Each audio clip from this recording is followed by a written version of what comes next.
Good evening, everybody, and welcome to the newly renamed episode, which you might have seen get changed just this last second, Recreation of Bile. We're here to talk about all things Warhammer, but mostly how good the game Anthony is, putting up clean 100s in one of the softest meta games in the United States, by the look of it. Yeah, dude. Northeast U.S. Yeah, terrible. Classically soft Absolutely meta. terrible. Absolutely terrible, man. You're not even a singles player and you're winning GTs up there. Must be Yeah. terrible. I'm Ennis. I'm joined by Nathan and Anthony. We hope you're doing well on this fine Tuesday, the 17th of December. We've got Grotmas, we've got events. I was at one, Anthony was at one, Nathan might have played a game. We're going to talk about it. It's going to be great. We You're don't have not stats this week wrong, because there weren't a but ton it's of tournaments. And then we're going to be taking a break for a couple of weeks. So we'll be doing probably a bunch of questions and, just having a chill, wind down. It's the recreation episode. For more ways than one, we're here to coast you guys through to the end of the year, right before we burn into the insanely busy season of the start of the event. That is the most. Oh my god, it turns on. Anthony, Damn. can you put the crown on? Does it come off or? Can I put this on? Yeah, can the crown? Does the crown come off? It's just a Burger King crown. Okay, so can you put it on just for like the next 10 minutes? It has to go like over the headset. Yeah, that's fine. Whatever makes you feel better. You just hold it like this, actually, the whole time. Yeah, that seems challenging. Yeah, okay. I think you can put it back now. Okay, it didn't work.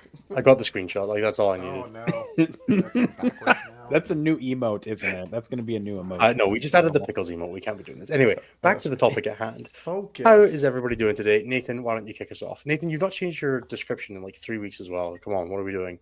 That's what he's trying to tell himself. I'm trying to keep myself just happy by continuing to wait for Eldar to be released after what they did to Sisters Battle in the slate. It's kind of rough. Too much, Rusty. Too much. But otherwise, I don't know. Things are fine here. Where you get towards the end of the season, we go into winter recess in our academic lab starting next week on Christmas Day or Christmas Eve. So we'll be off for the holidays at that point. Other than that, I did play a game of 40k with an Imperial Agents list because I've lost my damn mind. Did you play the Veiled Blade or did you play the old one? I played the new one with the assassins. So I played it with. It was hilarious, is what it was. It was just the dumbest shit possible. The fucking Vindicare assassin with the 4-up anti-vehicle was kind of funny. He popped a dreadnought with dev wounds. It was amusing. Occasionally, some random shit happens. The Calexis assassin popped out and blew up a librarian. Fun stuff. Just normal things that assassins do. I don't think it's good, but it is quite funny when your opponent is like, wait, what just happened? As you just like fully pick up some random nonsense on them. But it's not good when the only thing that's holding your objectives are rogue trader entourages and some naval breachers and hoping and praying for the best. Please don't shoot me, sir. Please just pretend to chase those assassins around the table for a while instead. That'll probably be good enough. Yeah. It's great playing an entire army that's game plan is the Benny Hill theme music, but yeah. You do get to bring some like Death Watch veteran squads, and they have okay stuff with some of the stratagems, but like you can give them sustained hits and stuff like that, which is kind of neat, so they can do things. They can also like 8th edition heroic. They can also like 9th edition heroic, right? Yeah, so it's not like they're bad in it, so they can do some funny stuff, and people randomly will just get like, what's that Death Watch veteran squad doing there? Why is it hitting me with hammers, basically? And it's my turn. Stop it. Exactly. I was supposed to be safe in my turn. Yeah. Yeah, that's not been a thing for a while, dude. You're gonna have to get used to this. It's true. I miss the good old days when my turn was mine. And not yeah, you didn't play an 8, did you? No. Well, that was only against Eldar players. Yeah, I know. It still sucked. Our turn.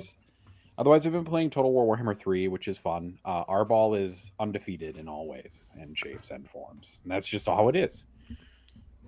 Goddamn nerds. I was hopeful for a more fun Mortal Champion in that setting. Because, like, the Corrin, like, Mortal Champion in that game was Valkia. She's, like, not a Mortal Champion. She's the wings and shit. Like, She is just a giant demon person. Like, Yeah, it's like like, okay, and then Arbol is like just an angry, like kiln full of dude. hate that rides Foot. Fleshhound, Yeah, and he is somehow better in melee combat than Skulltaker is, just like all the time, I haven't had just that experience, but I get what you're saying. constantly. I don't know. It takes a while for Skulltaker to get going in that game, and then, but he does do well once he gets It going. takes like 10 turns. 10 turns is a long time. What if I could just win in 10 turns? No. That's Unreal. it. That's all I got. You guys are massive nerds. Oh, are you quietly playing like Game of the Year near winner Balatro over there or something? No, I've not played Pilatro in like 6 months. He's been busy playing League again, dude. Oh, I also Marvel, have not played much Marvel League. Rivals. I played like a little bit. I uninstalled Marvel Snap, not played Marvel Rivals. I'm confident Innes doesn't have a computer that can run Marvel Rivals. Oh, that's fair. That seems accurately. Well, we could tell the headphone story at some point if you guys want, but I mean, we could tell it right now. no. I think we should finish off this Okay. one. No, Anthony... so I can probably run it. I just my computer's. I don't really play video games very much. I try to avoid it as much as I can. It's probably the more accurate way to say that. Yeah. Innes, tell us how your weekend was, because so I had the most interesting weekend. That harsh, but I also had a tournament. Yeah, but Anthony won his. I don't know if you won yours. To be Yet. It was a team event in Scotland. Innes could have won it by himself. Oh, might be a little harsh. So yeah, I went to a team event. It was a team of myself playing Ultramarines Ironstorm because I am made of white bread. We had Ed Watts playing Eldar, who subbed in for Brian last minute. We had Tom Lohman playing Gene Circle Biosanctic.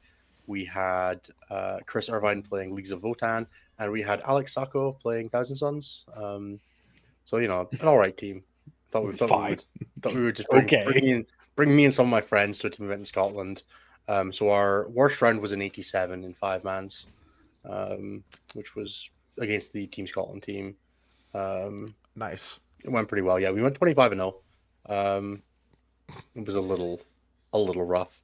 We used the pattern pairing strategy of first defend Ironstorm, second defend Thousand Suns once all the Thousand Suns counters are gone, and that went really well. Yeah.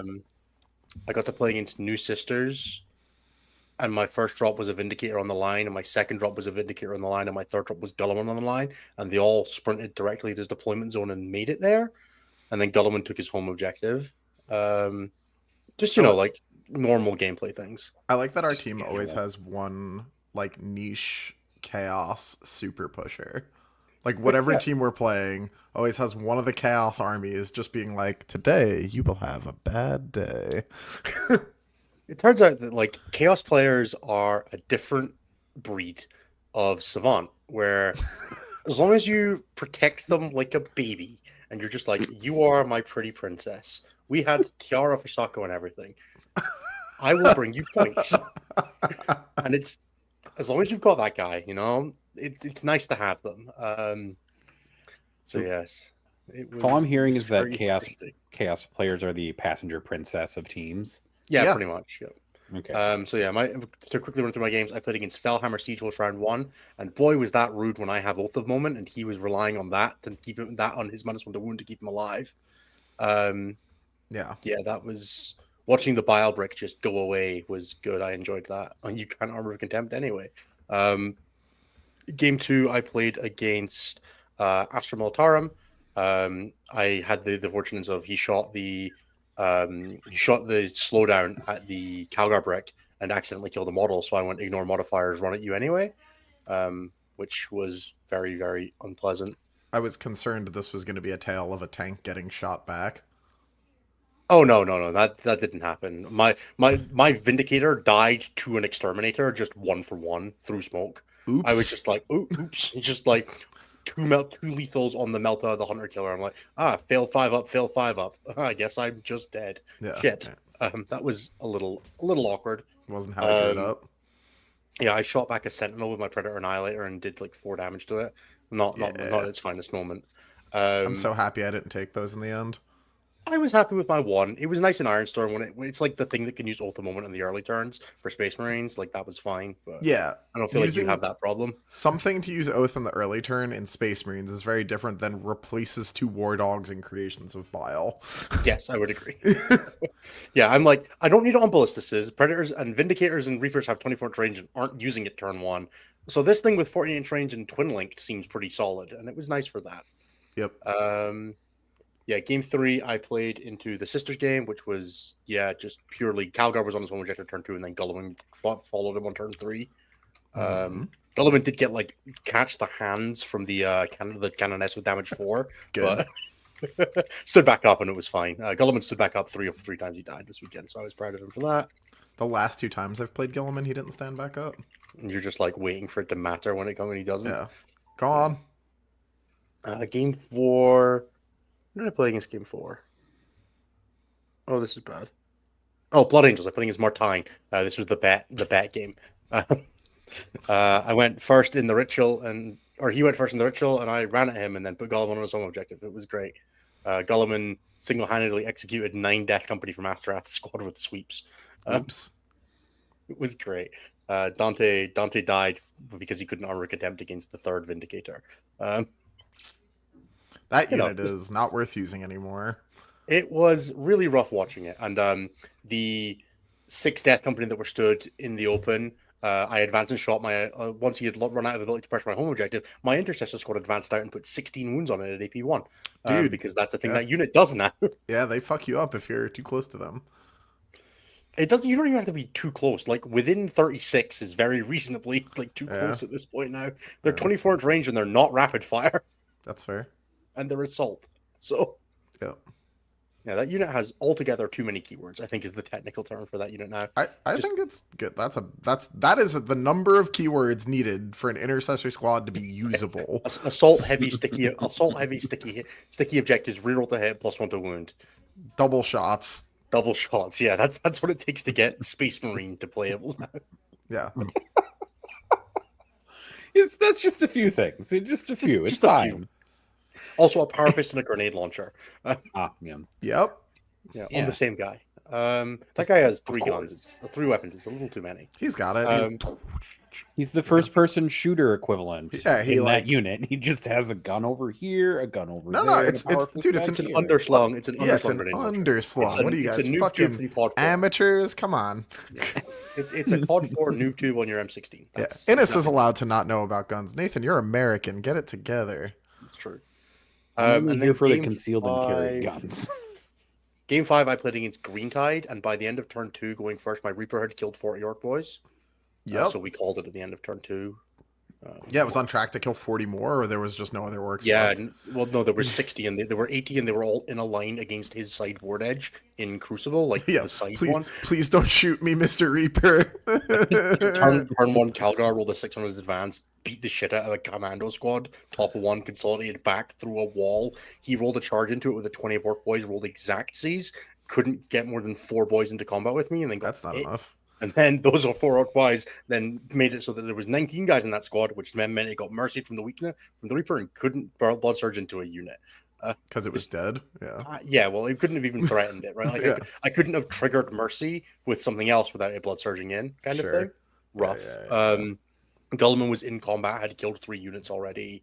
Just, not nice things. I'm sure we'll touch this later, but I'm pretty sure Calgar's unit is better in Ironstorm than Gilliman is. I'm pretty sure Calgar's unit is the best unit in Space Marines. Yeah, that unit. Gulliman was like fine the entire weekend. Like Gulliman did a lot of things in all my games, but I think if you just like played one more thing, one less Gulliman, one more like Ventress Heroes brick, you would end the game with basically the same result. You just have 200 less points alive because Ventress's unit would go in and like bog something down and out OC and like be there, but it would die. Vect. Yeah, and Vect, right? Like Gulliman would go in and kill it and then die and then maybe stand back up and finish it off. But you'd already stranded the thing. Like the thing that went back there to kill Ventress is already out of the game. The fact that it dies and Gulliman still stood there maybe scores you like a card or 2 and like looks flashier, but it's not actually winning you the game more. It's just doing it flashier. So I think the amount of like dynamic play options that Calgar's squad gives you that Ironstorm wholly does not have access to otherwise is like nuts. Yeah, it also just like really, really likes the ignore mod strat a decent amount of the time and It all other sorts of things yeah, like that. if it gets to ignore mods with oath on the thing it's hitting, it's like, sorry bitch, see ya. You didn't need that, did you? Yeah. Whatever that was. Yeah, when he charged in and I went, okay, so Calgar's gonna hit that 5 mana of Legionnaires, and the 3 damage 2 guys are gonna hit that 5 of Legionnaires and the Lord. What if they both died? It was Yeah. like, oh cool, so that was a whole like 2 activations of tanks that I don't need to use now. Yeah. See you later, fellas.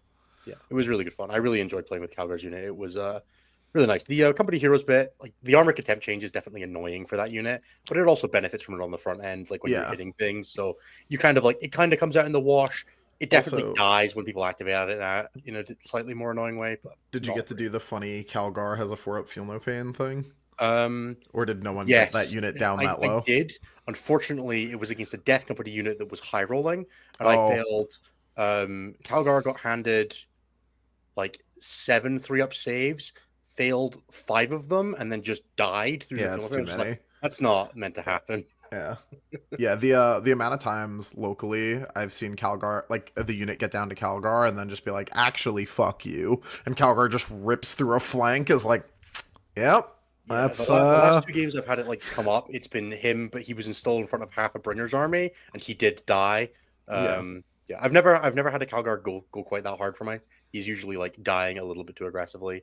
Sure. But it will be really nice the day that it happens, and I'm sure that it Yeah. will bail me out of a situation that I didn't need to be in otherwise. Yeah. But yeah, I would find say it first usually it's like he knows when it's Winmore and he's like, I got you. Die. I'll die so that you look better when you're telling this story later. Yeah. Yeah, Ballistic Dreadnoughts were great. Very big fan. A lot of data sheet for 130 points, and Ultramarines should not have gotten +1 to wound. Just frankly, patently should not have gotten it. It was too much. No one should have, but we're here now. That is also probably fair. Yeah. Having the ability to just like kill a thing, but then also my scout squad's got 4 rolls and +1 to wound was really funny. And just like that battle sister squad didn't need to exist. You might have been able to keep them in containment later, but now no, it's just gone. Now they're dead. Yeah, what if my AP1 scouts wounded you on 2s? Sure. So yeah, good times. I had a good time with it. But Anthony, since you did it in singles and you reversed the collapse of your elo, probably tell us about.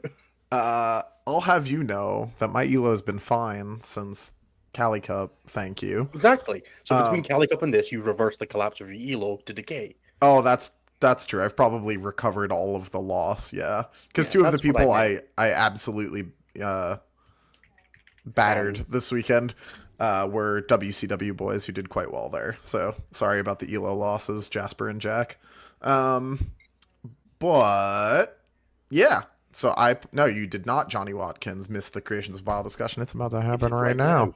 So as you can see from my new servo skull, who no longer has a hat because I did that too enthusiastically, I won the tournament I went to with Creations of Bile. So I took them with little notice. We had list sub the Friday night. So I just jammed him in there. The event was allowing anything that was released up to Friday morning. So off the creations went into the GT mines. In the limited amount of practice that I had gotten, I had built out a core of a list that I really liked, which was built off of the Renegade Raiders 30 possessed kind of shell. The only difference was that this list has a little bit less direct support for the possessed like jail situation, because the idea of the 30 renegade list with possessed is that you're fronting with possessed that can kill some stuff, but mostly just like jail things and hold people at arm's length so that you can punch them directly in the face with advance and shooting vindicators and a forge fiend. And I played that to great effect to an RTT not too long ago, and was like, okay, so if we go to Bile, we lose advance and shoot on our tanks. So I just like straight up cut the gun tanks. And then I was having trouble closing the list, and I was going back and forth on what I should do. And a lot of the times that was landing as a Predator or a pair of Predators, or like a pair of Predator Annihilators once we got the data slate. And I looked at the Predator data sheet, and then I noticed that Huntsmen and Stalkers had gotten a point cut. And I was like, wait a minute. A Huntsman rerolls 1s to wound and damage against big stuff. And an Annihilator rerolls damage, but not wounds. And also the Predator data sheet is blindingly worse than the War Dog one if you just compare them in a vacuum, no army rules, right? Having an invuln is nice. Having an invuln, being OC8, you know, good in melee, faster, better profile for hiding, on and on and on and on, right? There's a lot of things that a War Dog does better than a Predator if you're looking for rapid ingress in the right situation. Yeah. The amount of times I had a War Dog just walk up and one-shot a Ballistus this weekend was pretty funny. Just be like, be gone, Dreadnought. Now, is that supposed to happen? No, but it's 3s and 3s. Hitting both of those, not wild. You do need to land a 4 across your damage roll, though, so write that down. Because never would not happen for me. Yep, absolutely not. I mean, on 2d6, it's gonna be okay. But anyway, so yeah, it just kind of like, I think a lot of people are confused about the. Actually, we're doing this wrong. Should do the whole list, right, rather than focusing on these Huntsmen. So it's Creations of Bile. The detachment rule gives you a buff at the start of the game. You can pick it if you are a coward, or you can roll 2 and put Bile as the warlord as long as you've built your list correctly and get 2 buffs. I think if you are only picking one of the 2 buffs, the army is just, unfortunately, as cool as it is, a bit worse than Renegade Raiders. Renegade Raiders gives you too many options across too many phases, across too many spectrums. That one stratagem is fucking broken. So For reference, that's the move after the move at the end of the fight phase 1. Move at the end of the fight phase. Either players, Not yours, no matter what no. happened. Use it 8 times a game and you won't be disappointed. Yeah, you'll never be mad once. I've never used that stratagem and been like, oh, shucks, I shouldn't have bothered afterwards. Double move is just OP. Shout out to Thousand Suns. But anyway, for Bile, you roll 2 dice and you get some buffs from it. I did have a couple of games where I would roll a beneficial buff and ballistic skill, which is useless as I have the list constructed now, and then re-roll ballistic skill into a double, which does nothing, and that's pretty sad when that happens. But as long as it's like the first buff was good, it's not the end of the world. If you roll like boxcars, pick it up, and roll like boxcars again, sure, you just don't have a detachment rule now. Unlucky. That shouldn't happen too often. It's 7%, I think, is the rough math. Someone did it. Yeah. So it should happen roughly 1 in 14 games. Sure. So, Heart of a Warrior, it's never happening to you, baby. Yeah. So just don't get double boxcars and you should be okay. But it's really good in general as you get like the buffs compound and get insane. I had a game where I hit weapon skill and attacks, and that just like transforms your army into this horrible, monstrous creation. What'd you say? Yeah. Custodies, yeah. Dude, it's wild. Like, well, you're Custodies with packs, right? So you're Custodies with packs on cheaper data sheets that hit harder. And it gets Custodies have... Oh, sure, they have katas. It's actually exactly the same. Yeah. You're just way cheaper. Yeah, right. Durable. And you have Nemesis Claw and all sorts of shit. Like, it's nuts. So let's past that. I'm gonna just give Dan a small shout out here. We played in round 2, and I rolled like weapon skill and strength, I think it was, or movement and strength. I think it was movement and strength. And I was like, damn it, strength. That doesn't do a ton into Marines. And then every time I would activate for like the entire game, I was like, I'm wounded on this because of +1 strength. And by the end, he started just giving me tons of shit. So I just wanted to apologize for complaining about getting a buff that was functionally +1 to wound for the whole game. Sorry, Dan. So yeah, like it gets out of hand fast. CSM starts moving very quickly when you get +2 move, which is one of the buffs. So just go through the buffs real quick. It is +1 attack, +2 to move, +1 to weapon skill, +1 to strength, +1 to toughness. Those are all your relevant ones. 6 is +1 to ballistic skill. In an ideal world, you don't hit that one. So the list itself was Fabius Bile as the warlord. He's going to lead 10 Chosen in the future. Cypher, who does actions primarily in this list. If you ever get value out of his Vect, it's pretty rare actually. Every like later in the game, you can kind of run him forward and do it that way. But for the most part, he's just like he deploys on the line in the corner that your opponent can't charge, and then like pops out to do containment because you don't have bikes. The other character is a Chaos Lord with one of the most perverse enhancements they've printed in 10th, which is reroll hits and +1 damage. What? Kind of crazy. Just prime test subject. It's fine. Yeah, I It's mean, fine. just be the most important test subject, I suppose. Hey, look at that. Hey, look at that. So that's that guy. He attaches to Chosen as well, which there'll be more about in a minute.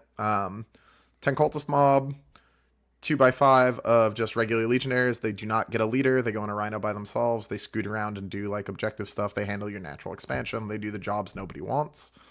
3 rhinos, the 15 Chosen I talked about already. The Nemesis Claw unit, which is, now that I've had like the chance to use it in a bunch of test games, fucking stupid.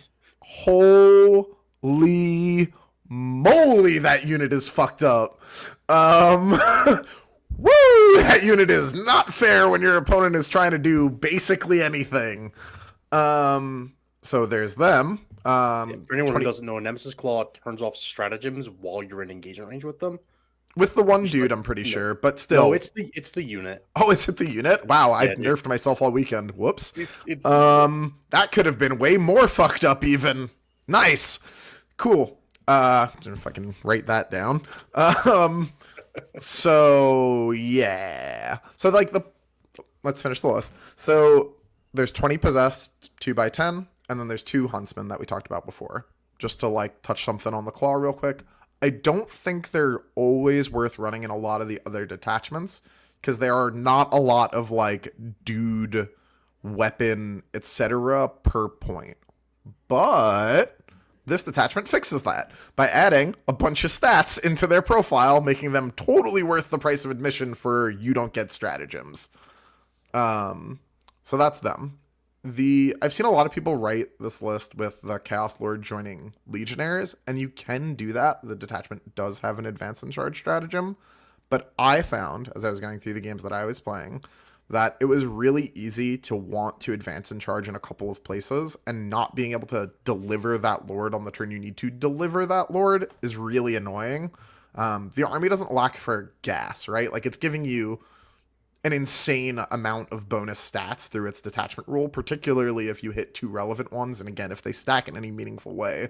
Like, comparing a 40 attack possessed squad that hits on 3's expected dev wound output to a 50 attack possessed squad that hits on 2's expected output is a pretty significant difference, and I'm not very good at math. But when you get like exponential increases like that, like things that compound together and work to make your units that much more efficient, you don't need more gas out of these units. You need them to be deliverable and dynamic in the game, right? You know, the way you lose that Chosen squad, that Lord and his Legionnaires unit, is not necessarily from like, you know, being like, oh, I couldn't re-roll to wound against the thing I needed to re-roll against because he'll just hunt characters and use the stratagem. But it's someone being like, here's a land fortress, you're not going to kill it because it's not on an objective. And you're like, ah, damn it. And you're just stuck there, right? Whereas the Chosen unit, that doesn't happen. Also, Chosen have 3 wounds, and it adds to how much of a bear this list is to get through. So, the last note I'll end off on for this list is when it's played, the Huntsmen go out early and force real responses. In my game against the Eldar in the finals, I put a Huntsman on an objective, and he just stared at the objective for like a good 5 minutes of his clock, like, but that has more than 5 OC. How am I supposed to give you no primary with my warp spiders with it? And it was just like, well, the answer is you don't, Mr. Eldar man. You gotta use something else, or just accept that I'm having primary. The answer was accepting me having primary. So they go out early and fill that role really well. And then you're kind of just like staging everybody in the middle and then having a go turn where you push through. You don't score 5 20-0s by playing like cutesy, fair Warhammer trading.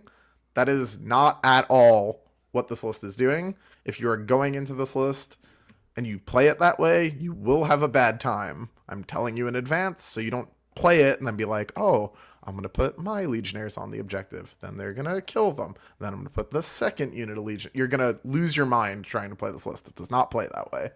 So yeah, that's the list, how it plays and what it does. So I think the interesting thing for people who are listening at home, is it better or worse than Renegade Raiders, and in what ways?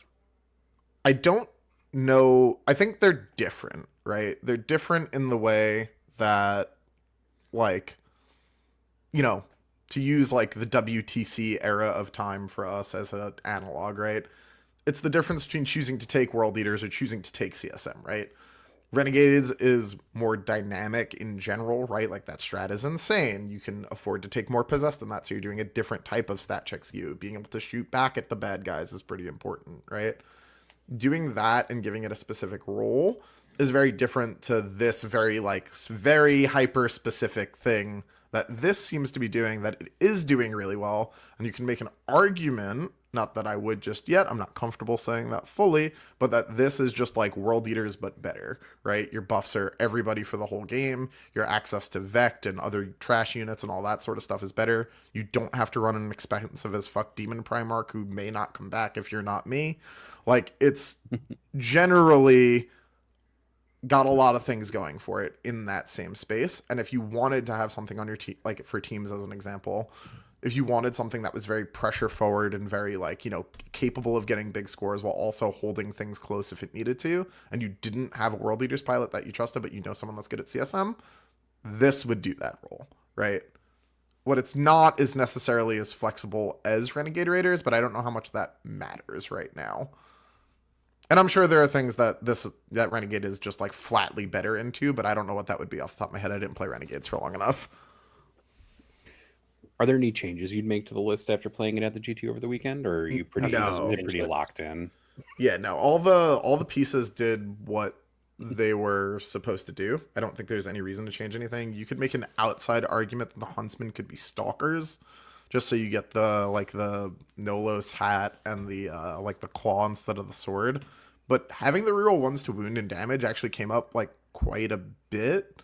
The meta at the event was very like Space Marine heavy, and then outside of that, like I think the top 3 was like me, Vanguard Nids, like, you know, stuff like that. So I don't really think there was anything that I wanted to be different, right? To Brian's point, I do change lists once they win games when I need to. But if I have no reason to, I won't bother. I leave the spiraling to the experts, you know? It's really fun. Whatever you guys like, dude. Thinking about lists is half my engagement with my free time. Whatever you want to do. I just think about new and exciting ways to play the thing that I'm playing instead of change what it is that I'm playing. But, you know. Improving as a player? No, I must level up my list building like it's a RuneScape skill. Yeah. I mean, if that worked like that, then fucking... Never mind.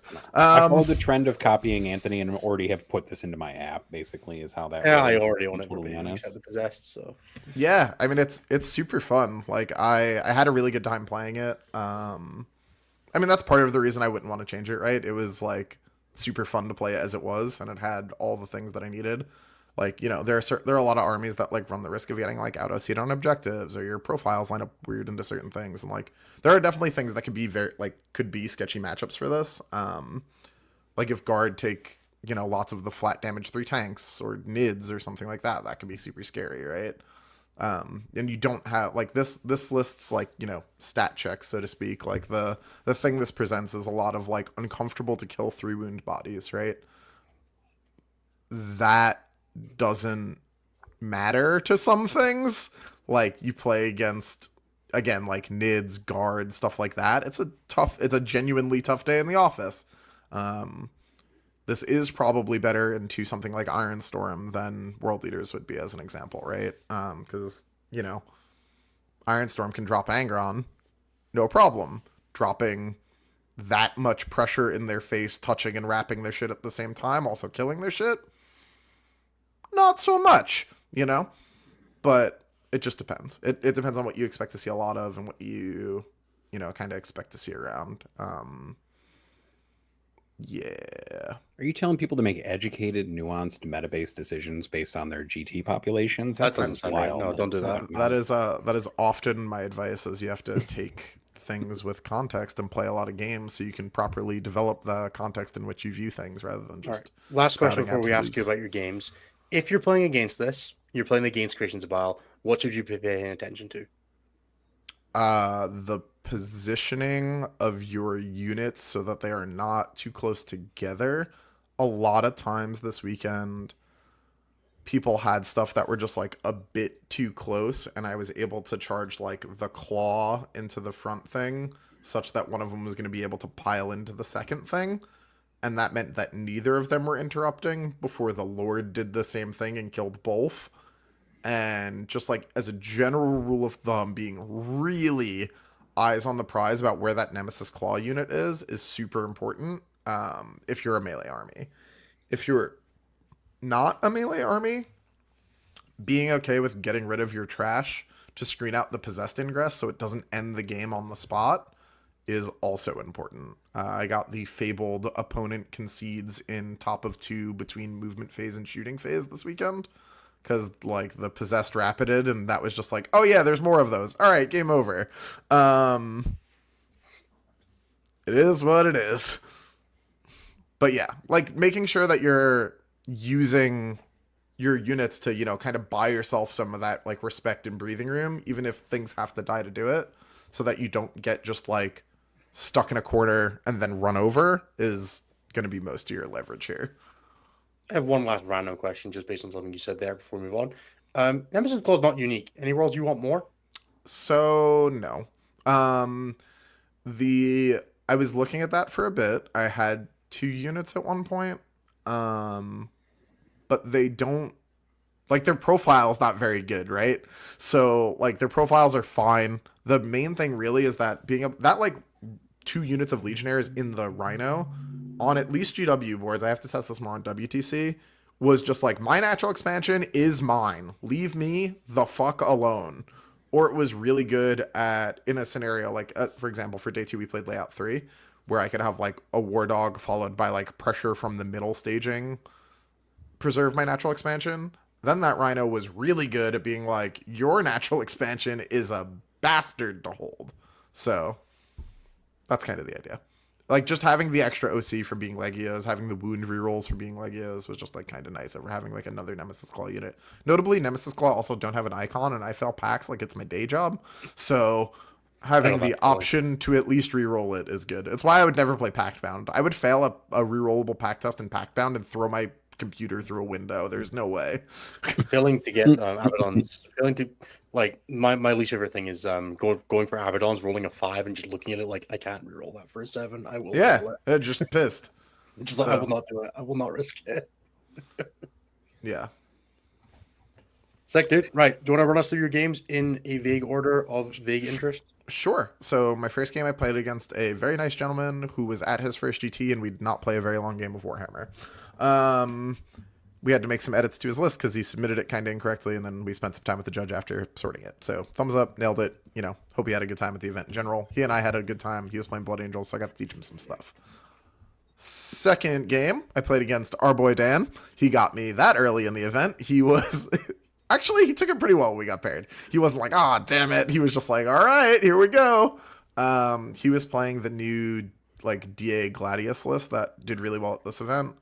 Dan got like 6th, then our buddy Chris, who took the same list, got like 3rd or 4th. So in general, that's been, you know, keep an eye out on that. That thing's been doing really well.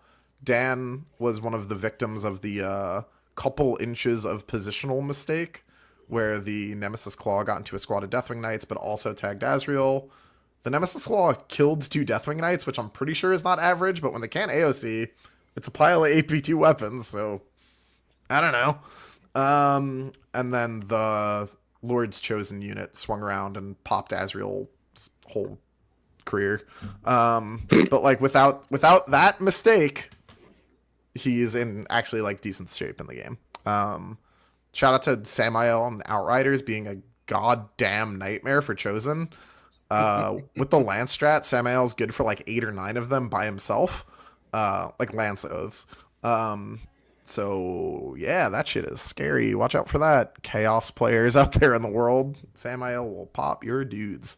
But yeah, it was just one of those things. Like Possessed are not great at face tanking Deathwing Knights, but you'll have 4 of your 10 left afterwards, and that's usually enough to keep the Deathwing Knights off the objectives for a minute. So yeah, it generally that game went well. Obviously, 20 like all the games went well. So yeah, that was that one. In the third round, I played like generic, just like boilerplate Space Marines. Like, man didn't even pick a chapter Space Marines. No epic heroes, just like a lieutenant, a justiciar, and a dream. That list was pretty cool. The justiciar with the blade guard was like, it's always one of those things that are like gonna sound more interesting than it ends up actually being, because it's like, It's whoa, dude, it's gonna be crazy. And then I charge it with like 5 units, and it's like, who you hitting? And then the whole thing dies to aforementioned reroll hits Chaos Lord. That guy is significantly more Warcrime feeling than the one in Blood Angels, for what it's worth. I know everyone was calling that guy like the Warcrime captain or whatever, but like, this guy feels way crazier. Just like blanking a company hero squad by himself is wild. So yeah, that was pretty much that. I mean, like, same thing. My man was in the 2-0 bracket, feeling pretty good. Was not prepared for the absolute swarm of 3-win bodies coming his way. So that was my day 1. Nice and clean, 6-0. Start of day 2, we get there and pairings go up, and I play the first of my 2 WCW attendants of the day. I play against Jasper, who's playing Orcs. He's playing new Warhorde. This game basically came down to like, he made some small screening mistakes where like he kind of, I think, was assuming my army was lighter on shooting than it was. But as far as like kills commando shooting, I do pretty good.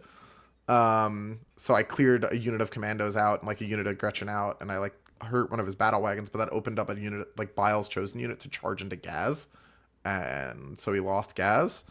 And then in the respond turn, he like charged me in a bunch of places, activated first into a possessed unit, and then I popped all of the CP that I had been stockpiling this entire time because I hadn't really spent any, and interrupted with Bile's unit and popped reroll wounds against character units, and killed 5 knobs with a boss and then 16 snaggas with a boss with the same unit. And he was like, okay, game's over. Yeah. Just shock and awe somebody right out of a game. Pretty much. Just like, yeah, the Bile squad was just like, boom, and just killed, everything in engagement with him. And then even if he didn't, they were chosen, so he was going to fall back and do stuff. It was bad. That single activation was insane. What buffs did you have that game? Weapon skill. Just weapon skill. That was one of the games I hit only 1 buff. So my buffs through the weekend were, in the first game I hit just strength. In the second game I hit movement, speed, and strength. Or movement and strength. In the third game I hit, I think that was the weapon skill attacks game, where I was like, Jesus, because I hadn't done the math on what the 2 of them together do to your hit rate, and it gets pretty silly. In the third game, I hit just weapon skill, and then in the final game, which I'll go over in a second, I hit movement and weapon skill. So in the last game, I played against Jack Murphy playing Eldar. He was in the top cut at WCW, but he was playing guard there, I think. And yeah, I went second, which was like the worst case scenario for our boy in this story. Our boy being the Eldar player in this version of the story. Why are we rooting for the Eldar player? That doesn't sound like a thing we do on this show. That's fair. All right. Well, it was worst case scenario for the antagonist then. So For the villain of this story. Yeah, he moved up a unit of spiders and scored some points. And then I hit him with a bag of hammers and killed like Fuegan, 10 scorpions, something else. And then his response to that was to kind of just like step up, get rapided on, and be like, oh, this game's over. We'll roll this phase to see how it goes, but good game.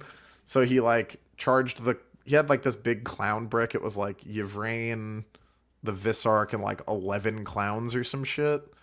and they charged a 10 mana possessed who naturally used the 4-up fight on death. I lost 7 possessed, 4 of them swung.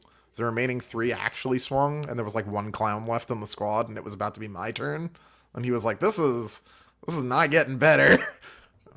And yeah, so Sounds like it's not getting better. no, it was not. This It did. this started with this started with falling down the stairs, and now I'm hitting all the stairs on my way down. Yeah, every step. Then at the bottom of the steps, someone tased him, and then another person shot him. It was a bad day in the office for the Eldari. So yeah, that was the experience. It was pretty wild playing that. It's really strong, obviously. I will say it is like very hyper specific to the things I am good at, which is like the flow, control, and tempo stuff of playing a pressure army. And I think that there's obviously some level of like my meta has not had me playing singles in it for a bit, so they were probably a little unprepared for that smoke. But I did play some really good players who, were really talented and did what they could given the tools that they had at the time. Just, I think that's pretty good at Warhammer. I'm glad we have him on stat check. Yeah. Sometimes they do okay. So yeah. That was it. 5-0. Rad. Cool trophy. We raised like $4,600 or something like that for the Federation of the Blind, which doubled our year's contributions. Yeah. All told, a good run. Nice. Amazing. Awesome. I like that its eye lights up. I won't lie. You turned on its little eyeball, and I was like, "Holy shit! It's cool. A trophy with lights." Yeah, I like that shit. It's definitely one of the trophies of all time. I'm impressed. Yeah, for sure. It's almost as good as a Kopesh, but there's like a long distance between the two. Anthony's got the Kopesh, he's got the Goonhammer belt, like he's rocking up the good ones. Anthony is completing his Infinity Stone gauntlet of cool trophies for Warhammer 40k. Just need the gold WTC dice, dude. That's all I want. It's the only one I care about. It's the I only got to roll one of Sako's. Yeah, on Sunday it was good. It causes me great agony to touch those. I don't. It doesn't matter for me. I'm a C2 team. It barely matters. Sure, but yeah. Feels like in hockey where you don't touch the trophy, you just can't because that's like a curse that never leaves. Maybe. Hopefully not. Hopefully you rolled one at Champs Cup, man. That I mean, you never win one. Hopefully that's not how it goes. Maybe they'll win the year they're gonna win the year you retire now. Okay. Otherwise, you got to pull a Chicago Cubs and like kill a goat in your stadium or something like that. Whatever it takes, dude. We can kill the goat at Challenger Cup when Lennon and Ziegler show up. That'll be at BFS, dude. Oh yeah, we can do it at BFS as well. We can do it twice. It was fine. I mean, surely we'll have Lennon on the team again for Challengers. I think we can manage. Do we want to chat about some Grotmus attachments? Yeah, let's do the same thing we did last week, where we each pick one of the ones that came out and kind of touch on it again. Well, can I talk about creations? No, you can't. You've already done creations. You can't talk. As a reminder, I did do the Goonhammer Week 2 review. So, Grotmus Week 2 review. So, if you want to hear all about days 9 through 17, the video went live on the YouTube channel 4 hours ago. So, if you would like to watch that, go and take a look. I go a bit more in depth on a bunch of them. But let's talk. Pick one each. Go for it. Don't talk creations. We've done creations. Oh, that's so fun, though. I know I'm just going to pick two in case somebody picks mine. Actually, I'll just go first. You go first. You're prepared. Okay. I'm going to talk about this stupid... Yeah, I downloaded it to make sure I could read it ahead of time. I actually kind of like the Drukhari Harlequins one. Dude, it's so cool. It's so cool. I really like it as well. I don't know that it's good. It's probably not good, but it has almost certainly bad. But it's fucking cool. I think it's better than Sky Splinter and Real Space Raiders. But I also prefer getting pinched to getting shot. Like, what are we talking about right now? Yeah, just so people understand. And then Reaper's Wager is the name of the Drukhari Harlequins fucking detachment. Sick name as well. Where you basically have, like, I would just take a coin with you to remind you which side is winning and losing. But basically, every time something kills something, you flip the other team to the other faction to the losing side. And then when they kill something, you pick a badge to the other side losing. And you get buffs when you're losing the wager. Yeah, you're pushing, dude. So when you're losing the wager, you get reroll hit rolls of 1 and wound rolls of 1. And it's kind of cool. You get up to 1,000 points of Harlequins at a 2,000 point list. The enhancements. I've done bad things with that type of rule before. It's true. You can. I think somebody's going to do some terrible things with this attachment because there are like a couple Harlequins data sheets that are really good. And then there are. I saw people like talking about Star Weavers with 3 death gestures in them and stuff. Yeah. I think just the solitaire with reroll 1s to hit and to wound is kind of fucking rad as hell. To be totally honest. And there's a couple stratagems in here that just make that kind of nonsense. Like if suddenly your solitaire has lethal hits or sustained and is rerolling 1s to hit and to wound when it's losing the wager, and just dude, that's good. Just boils away an opponent's characters, basically, or a bunch of his stuff. It is a thing he does on average die to grenade, but don't worry about that. True, it's okay. Don't. That's why this detachment is probably not good. Is because there's a bunch of shit in it that just vanishes to bolter fire. If I hadn't been like so thoroughly locked into my like spiky power armor cage by Team USA at this point, I'd be playing this right now. Like as we speak, I would like be busy cooking on this. One of the things I want to see, the detachment I'm going to talk about is Libby Conclave. I just want to see someone 18-inch range grenade a Venom to death, top of 1. We'll go through the rest of this attachment real quick before we pull it. Like the enhancements are generically fine. There's a Scouts 9 if your unit's inside of a dedicated transport. You can give Deep Strike to a unit, then they'll have reroll charges. You can give Stealth and Infiltrators to a Harlequin unit, and then you can get Conductor of Torment, which you probably actually need to take to help give you control over the wager. It's where if you are winning with Drukhari, you can gain a pain token and switch that to Harlequins, or you can expend a token to have if you just build your list Drukhari winning the wager. Fine. You probably don't, but it's probably useful. I really like the Scout 9 enhancement on you can Scout 9 with a Venom, sticky the middle, and then just like yeet the Venom directly onto an expansion objective and be like, they're both sticky now, fuck off. Or yeet the Archon directly into your opponent's deployment zone and go like full wound rerolls, a bunch of guns, and like pick up something scary. Yeah. And then all the stratagems are reasonably good. There's the one that I talked about where you can get lethal hits or sustained. There's Fight on Death. There's Advance and Charge. It's got a lot of good rules. It's got all there's a -1 to hit. Data sheets. There's a what is it? There's a reactive move for 2 CP, which might be a little too expensive for. Dark Eldar needed more ways to get back into transports. Yeah, so like it has a good strat. It also has an ignore Overwatch stratagem, which you desperately need with any unit that like is trying to get into melee range with somebody in this army. The idea of like jamming a beast pack with that stratagem, like just using it in the movement phase, jamming the beast pack directly at your opponent and going, this can't be Overwatch, and I'm going to charge literally everything, is very funny to me.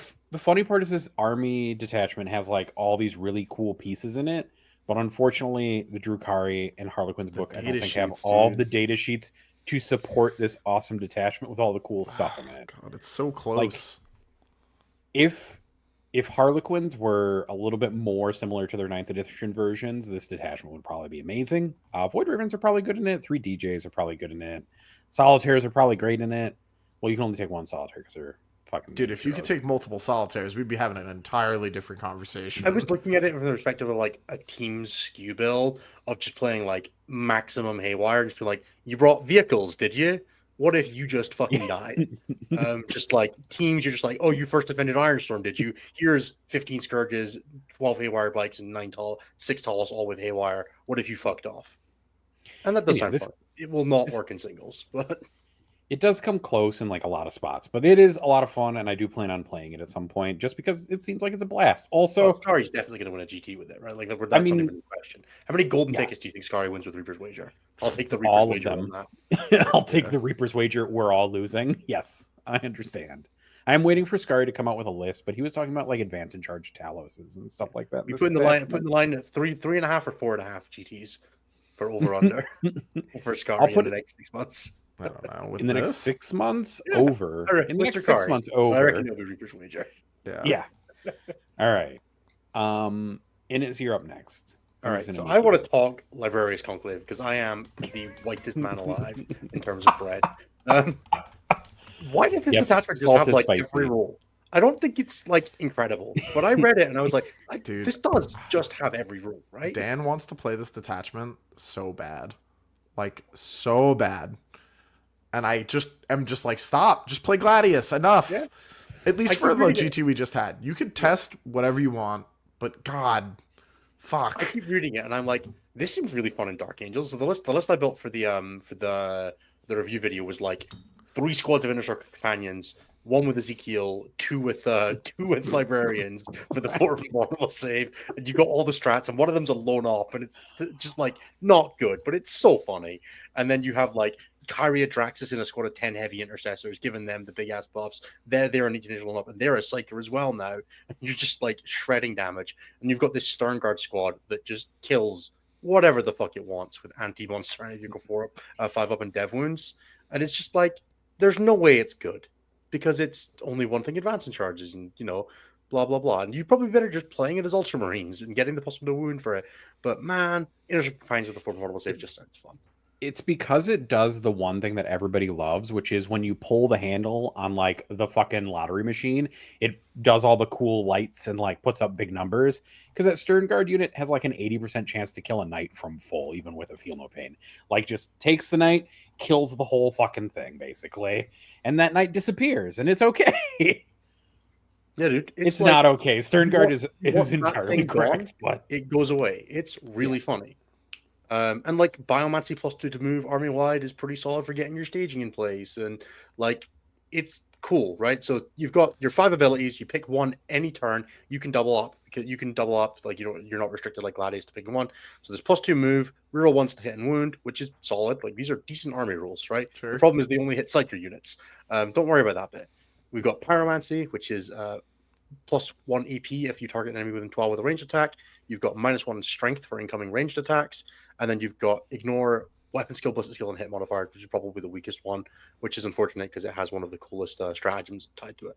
Then you've got enhancements. You've got D6 reactive move, flat 6 if you're in divination, which is the rear 1s to hit wound. You've got advance and charge, which is the baseline one, which is cool. I'm really glad it's not fallback and charge and then improved to advance and charge because it makes it a bit more usable. But if you're in the +2 move, you also get fallback and charge.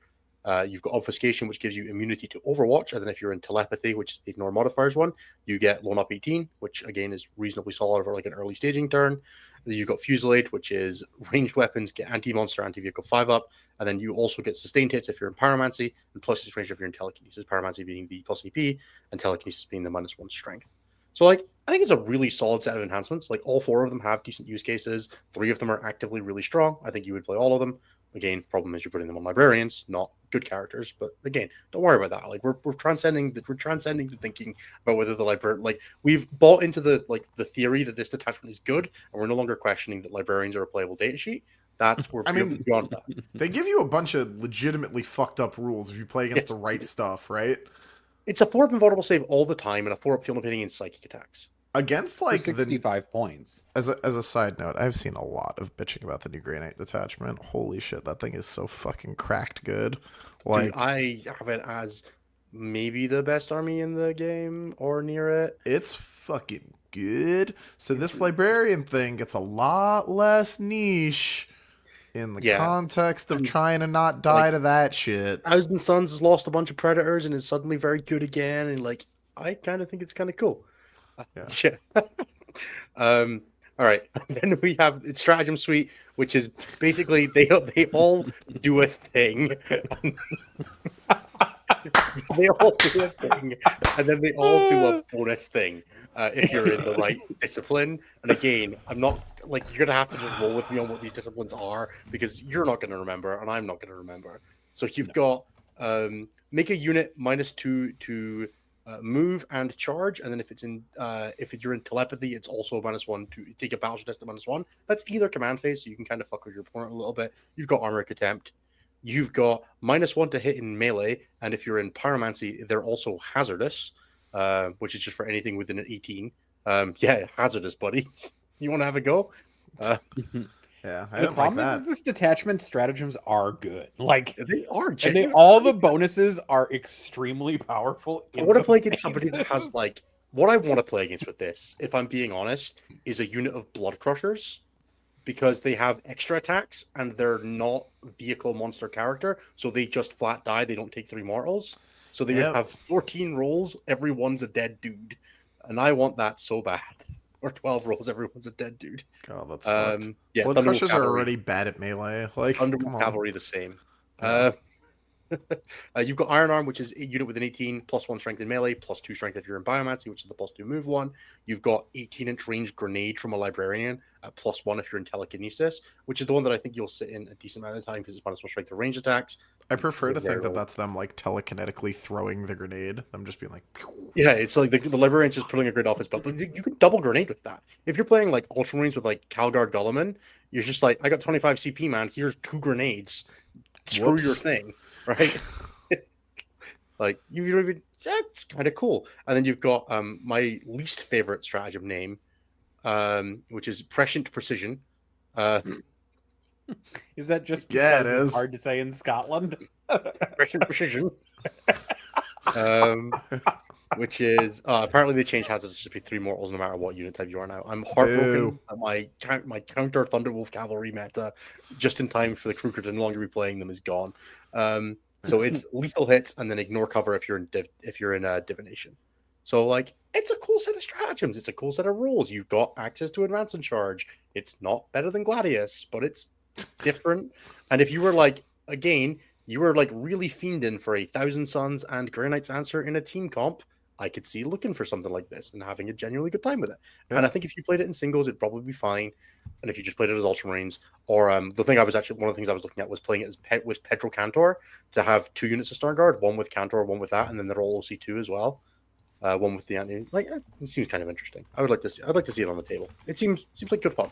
It's also just like I'm so bored of Gladius, dude. I am like genuinely my brain leaks out my ears every time I have to play Gladius.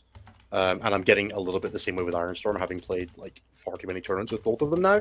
So I'm just looking for literally anything that's an escape that doesn't require me playing Space Wolves. So This detachment will Bile, not bro. win GTs though. It's quite good. Like yeah, but it's Anthony, good. you got to remember, I'm 2 points off of first in the ITC for Space Marines, and it'd be really cool to win 2 best in factions. Sure. I want to see if I get 2 and steps. I win want to see if I number get one 2 in steps ITC as well. Well, that's the goal too. Yeah. Think about how much funnier it'll be to win GSC when LVO is GSC after they've been nerfed. To be like, nerfs, bitch. Also What? an option. But In I'm already quotation winning marks. GSC. I'm already winning the ITC for GSC. That's not the point. Is to win the whatever. Look, Plan I've just assumed I'm winning generations in the LVO making. already. Win I don't need to win. GSC. I don't need to think about what I'm going to play. I just assume I'm winning it. No. Easier this way. All right, that's me. Anthony, go. The Slanesh detachment, dude. Come on, son. I bet that no one saw me picking demons coming, but I mean, I saw kinda you did. picking demons. but the holy moly, there are some good motherfucking rules in there that I definitely should have pulled up before I picked it. Hold on 1 second. So All right, so the general rule is fall back and charge, Yeah, which is the just fall- good. The other one, which is my favorite, which is the fucking gamble, dude. The great fucking coin flip of our time, or playing against an army that can't hurt you in melee, notably It's basically tanks and the stuff. do it you want. Yeah, yeah. It's sick. So that is, you give up your fights first if you've charged, in exchange for... Uh-oh. I think Also Anthony got good. so excited Anthony he said accidentally closed it. So what Anthony was talking about was seductive gambit, which is that each time you end a charge where you can declare you're taking the gambit, and you lose fight first, and you get reroll the hit roll and reroll the wound roll, which is super amazing when you say charge something that doesn't have a close combat attack worth shit, like a vehicle you need gone. Well, the alternative is if you charged with like heroic, for example, you already don't have fight first, but you don't have to have fight first to lose it with this rule as well, which is very funny. I think it's because most of the Slanesh units have fight first on their data sheet. No, they don't. Only the mask. They does. don't. Oh, okay. No, only the mask. This is the like do it you want, or the are you going to be the guy detachment. You get to ask your opponent, are you going to be the one that kills the keeper? And then it's a rhino when it's not. There. Well, no. Anthony Welcome, took dude, that the was gambit. sick. We explained the army rule. You nailed the timing on that. Yeah, that was sick. I could not took have the planned gambit. that if I wanted. So yeah, the army rule's pretty good. It has some absolutely insane enhancements, both of which are one is a 6-inch aura of +1 to hit, the other one's a 6-inch aura of lance. Lance +1 to wound. +1 to wound. Yeah. Just +1 to wound. Horned lance. Conditions Now, are they are a for non-monster, yeah, but sure. they work with soul grinders. Um yeah, Are Soul just Grinders like vehicles. Yep. Fuck. yeah. There were 100% 3 soul grinders in the list that I was playtesting. I would not bother with soul grinders at all, but do you, King? Across the 4 lists I suggested for demons, there were 10 combined soul grinders. Jesus, or that's 8, so 8 combined soul grinders. unnecessary. The thing with this is that like you're obviously taking 18 fiends. So once you work backwards from that point, you can set up some pretty insane traps of like you do take Be'lakor, someone does get something with an 18, but only one thing. You strat them to make a battle shock and they fail it and now can't shoot you at all. There's a lot of like layers of tricky fuckery that happens here. The army is unfortunately like desperately vulnerable to catching a chain axe between the teeth. So I'm not super scared of it yet, but maybe I'll play against it and someone will put me in my place and we'll find out. Leishu is playing this, so I'm primed. It's probably a red tornado matchup until the day that you've played it. Yeah, exactly. I'm not playing that game until I like need to see it. I'm not going to start with Leishu is what I'm saying, basically. Leishu. I always pronounce his name wrong. Yeah, I'm not getting fucked up for free. That costs money. But yeah, the everything that this detachment does is sick. The ability to like shunt wounds from fiends into a demonette squad that have an epitome, so they take it as mortals, but then they don't actually take the mortals, and then just being like whoop whoop whoop whoop, fucking shell game with the wounds is fucking tight. The hilarious one with that is like when you get shot low and then they charge you to finish you off, and you're like rug pull them. That's the fun one. You're like, you have charged me, think you're gonna kill me, but also, what if you didn't? Yeah, surprise, bitch. No. So I think that stuff's pretty tight. I don't know. There's just so many of these that are just like wild. The like Shadows of the Warp 1 CP, just like bam, I'm Tyranids now. That's trying to exist. Yeah. Oh, I'm so jealous. I do think the +1 to wound strat's probably not going to come up a ton, but it's it could. 2 CP and there's an aura for it, which makes it hard to justify.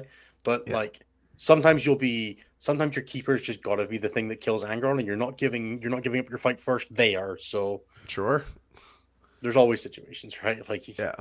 But the nice thing about that army rule as well is that as long as you're charging with multiple things, it isn't as big a deal, because like you charge in with 2 things, you give it up on the first one, and then you're and then you go back to alternating, and you go with the next one anyway. So it's not as big a deal, as big a sequence breaker as you want. And you can always, if you want to, keep your fight first on the first thing that goes in if it really needs it. You have a lot of agency over choosing how often you want to give it up. Yeah, it's just generally such a good rule.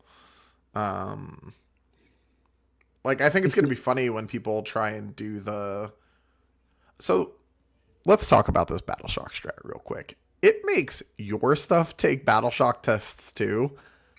And I think that people need to be aware of how many times, you know, that meme of the dude doing like kick flips on a rake, and at the end of the last step, he lands on the rake and it hits him square in the face. Someone's going to do that with this, where they go from like scoring a 15 to a 0 with this stratagem, and then they're like, oh, what did I do?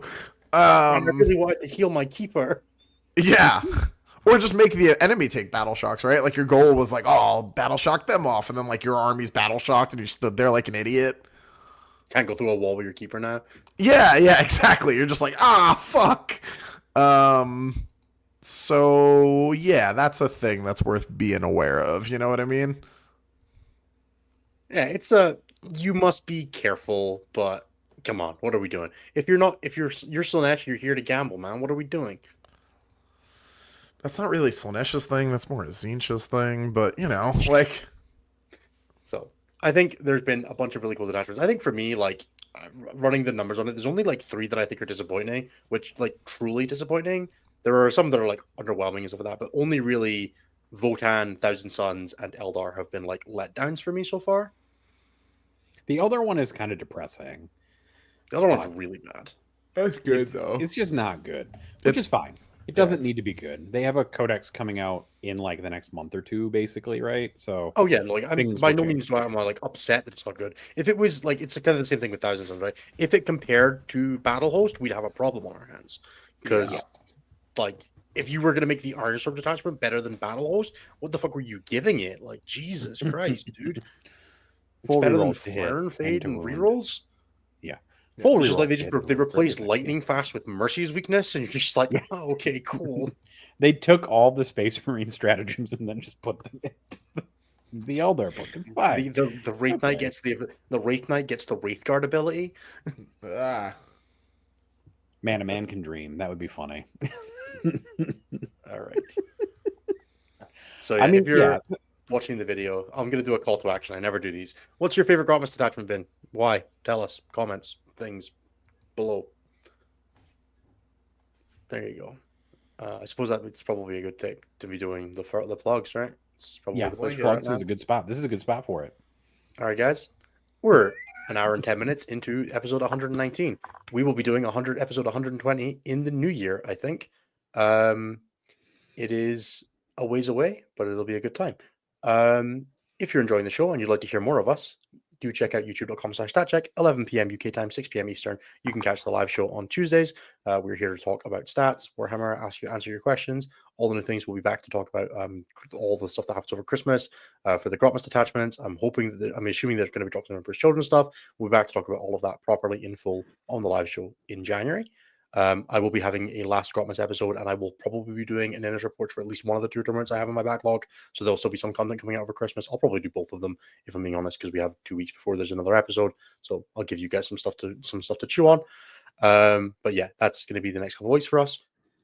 If you're in a position to support us a little bit more and you'd like to, you can check out patreon.com/statcheck or the YouTube memberships below, and you can support us for $5 a month. That gets you access to our Discord, our vibe check. I believe we're in round 6 of the current one, so we should be starting up the new one in the new year. So if you want to get on board for our TDS leagues, do check that out.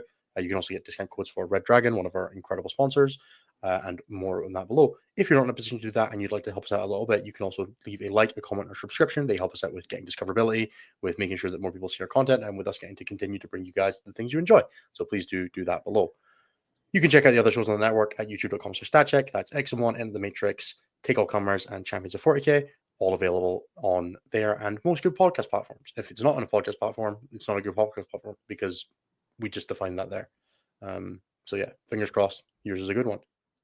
And lastly, if you'd like to check out stat-check.com/coaching to help yourself grow as a player with either myself, Lucas, Nicholas, Tyler, Pumbaa, Liam, or Nassim, you can check out stat-check.com/coaching or drop us an email at coaching@stat-check.com. We would love to help you out. We've got Nottingham, LVO, and a whole bunch more coming up in the new year, and it's ramping up in terms of excitement. I'm ready to get my teeth into Gene Stealer Cult tomorrow. I can't wait. So if you're out there and you want to get some help, drop us a line. We'd love to help you out. With that said, we're going to move on to questions. As always, there are 3 good ways to get your questions answered on the show. One is to leave a super chat in the YouTube. One is to be a member of our Discord, which is either through Patreon or YouTube membership. And the last is to just ask a really good question in chat. And yeah, that's all I got. Nathan, kick us away. All right, we're going to start with super chats because that's the easiest way to start. Then we'll go to Discord questions. A bunch of you asked questions before the thread was up, and I'm going to read them, but I'm going to be mad about it the whole time. You should make them software. You want me to make them? I'll punish them instead. That's fair. We'll punish you this week. We're just going to punish you because in the spirit of the season, I'm going to be Krampus. Thank you, Douglas Sandalands, for the £5 super chat. Hi guys, have any of you ever spilled Tamiya extra thin cement all over yourself in your chair? I am actually cursed by yellow paint containers, not by glue. I have exploded 2 yellow paints specifically while painting, and have now stained at least 2 pairs of jeans with just straight up fucking yellow paint. Whoops. Yeah, whoops. Twice. It happened once, and then a second time I was like, I'll be extra careful, and then it still happened. It was fantastic. Jabbar has thank you for the $5 super chat. Hey, Anthony. Do you like the look of the new corn detachment? Do you think it's worth running? I'm like permanently scarred by messages that open with Anthony. I was like, what? It looks good. I think there's a lot of ways to play around it. I think it's going to have huge issues with deliverability. I think if the opponent's not like super savvy about like measuring threat distances, I think it'll be like a pretty good smasher. But I think it's really easy to just be like, hey, how far do you move? Okay, I'm here It's now. not about to charge strat. As a strat on one unit. Details. That's what Ingress is for. Oh, but if you're gonna do deep strike charge, so just play the fucking. Don't think about it too hard. Yeah. Anytime a demons thing comes out and you're like, oh well, it's probably better in the index attachment, you could just file that detachment like directly into the dumpster, right? Like being better than the demons index attachment is a very low bar. So, like, Poor Nurgle, man. Yeah, poor Nurgle indeed. All right. And then the last of the super chats is from that one guy. Thank you for the $4.99 super chat. Pontificate on the incoming GSC detachment. Thanks for all that you do. Dude, I want it to be Crossfire so bad. That'd be sick. Bet it isn't. Crossfire would be cool. Is the Ridge Runner rule not just called Crossfire? Isn't that like okay? They could call it Crossfire. Sure. Crossblade. Extra Crossfire. Yeah. Bio Crossfire. Overlapping fields of fire. Bring back the guard stratagem. The other way to ask questions, as Innes mentioned earlier, is to join our Discord via the Patreon. And then I will read all of your questions if you put them in the right place. Yeah. Sometimes I'll go through ahead of time, guys, and I'll scoop them up and put them in this question thread, but I was too busy today to do that. So I'm not going to do that today. Unless I feel like it at the end. Sam asks the first question. I know. There's a lot of waffling going on, Anthony. Leave me alone. It's the Minnesotan in me where I'm trying to figure out if I can be mean or nice, and I like waffle towards nice repeatedly. Nathan's got boundaries like this fucking thing, dude. It's true. It's true. If James Workshop were to give you a 40K gift, what would it be? He already did. It's the Bile detachment. Thanks, James. Dennis? I don't have a good answer for this. Another GW Open in the UK so I can win it again. If James Workshop could give me a gift, it would be to announce like that all of the codexes are coming out in January or something like that all at once. Dude, that would be just like an avalanche of them. I can't decide. 5-year editions. Oh my god. That would be lovely. Innes wins. I take back what I said immediately. Innes has my full support as well. Oh my fuck. All right. On that note, Dick Vandehurst has a question, which is, I'm expecting my son any day now, and I am having a hard time thinking of his name. Oh, you've made a mistake already. So far, my friends have decided we should call him Sauron, but my partner isn't feeling it. What should we call him? Have you considered that you could make them also be subjected to High Anthony at all times? Oh, yes, no. You should definitely make them. Actually, I vote for Anthony as well. Anthony should be the name of this child. Dick, don't do this. That way we can get them a shirt. Anthony Bile. That should be their name. Me and Dick are actually supposed to get WTC logo tattoos together next time I'm in. Oh god, tattoos. We should talk about that as well. Oh yeah! What's the tattoo bet Innes lost that Innes now has to get a tattoo for? He's got it scheduled. That bet. Yeah, he's got it scheduled. What a bet we took there. Yeah. Right. Yeah, my tattoo. I'm getting my tattoo for the bet that I lost that we would win Champs Cup. So I have that scheduled for Saturday. I'll be getting the Gene Circle logo tattooed on my arm. Yeah. Where are you going on your arm? Here. That's where? That's a good spot. That's a good spot. I thought you were going here at first, and I was like, "Oh no!" But yeah, over here is fine. There's fine. Yeah, not here in the elbow. Don't do not any under of this here. Yeah. No. The bicep is fine. Dude, you'll be People fine. make mistakes all the time. Yeah. Sorry, my younger sister is going to escort me to help me with the stress. So Nice. Perfect. Are you gonna phone call into all of us so that we can just help you through it? I will consider it. It's going to be like 10 a.m. your time on a Saturday, but That's fine. I will jump off whatever I'm doing. Yeah, that's true. I would do the same. Yeah. All right. Now that I we've promise I'd have named it by Dick's- Alvio. So Now that we've named Dick's child Anthony, also in his honor, if he's not born too late, I'll be able to play at the Dutch national finals, hopefully securing my season win. Boards are shooty WTC ones. Am I taking ultras or necrons? Surely ultras. ultras, baby. Necrons Yeah. are fake. Star Shatter wishes it was Gulliman. Sag. All right. The next one is from Goran, which is after the slate. What's the best build for Custodes Dreads on singles WTC and GW events? Bikes? No bikes?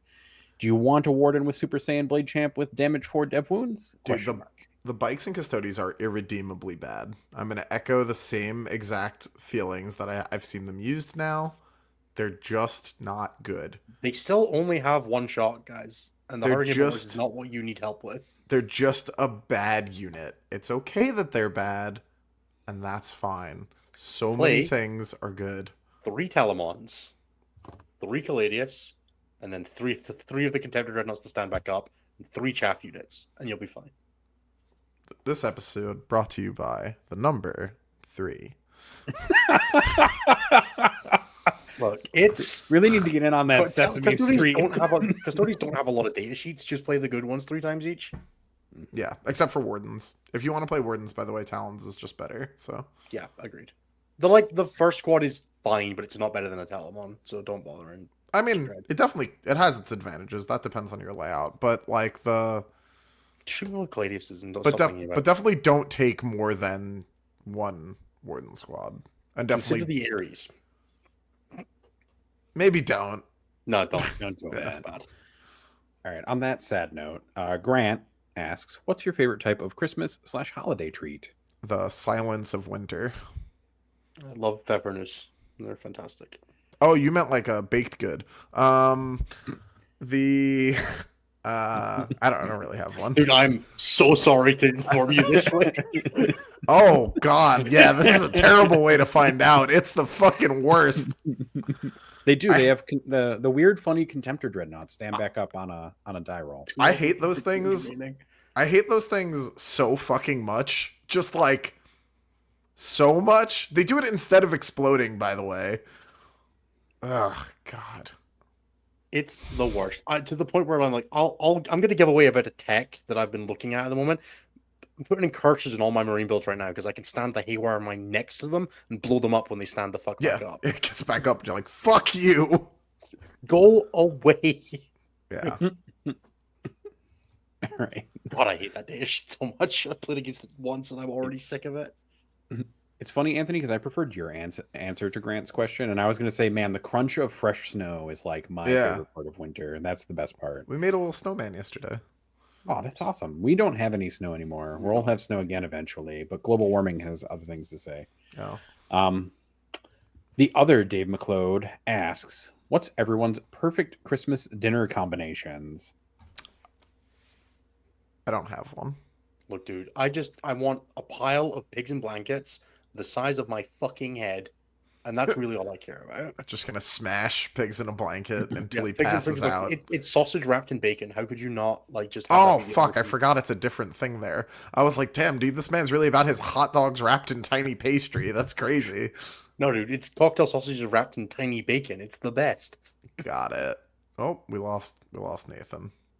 We also usually do gammon instead of turkey because none of my family's really big on turkey, and my dad's a vegetarian, so we just kind What of the go with fuck is whatever. gammon? Pork. But that doesn't. He's vegetarian. What? So my Just dad dropping it has downstairs. something else, and then the rest of us have gammon. Oh, I was like, dude, what the fuck? This doesn't make any sense to me. Very confused. Now it makes Yeah, more it's a sense. ham. Yeah, I got it. Our Christmas tree's being delivered right now. That's what's happening. Nice. The Christmas spirit was- is alive and well. I wasn't anticipating it getting delivered right now during our show. That's much Um, funnier this way. My family does Chinese food for Christmas dinner, as everyone should do, because it's the most fun. That is tight. The next question is from Frank, which is prior to the Grotmus detachments. You guys have predicted that we'd get about 5 cracked in quotation marks detachments. Do you feel we've already hit that number?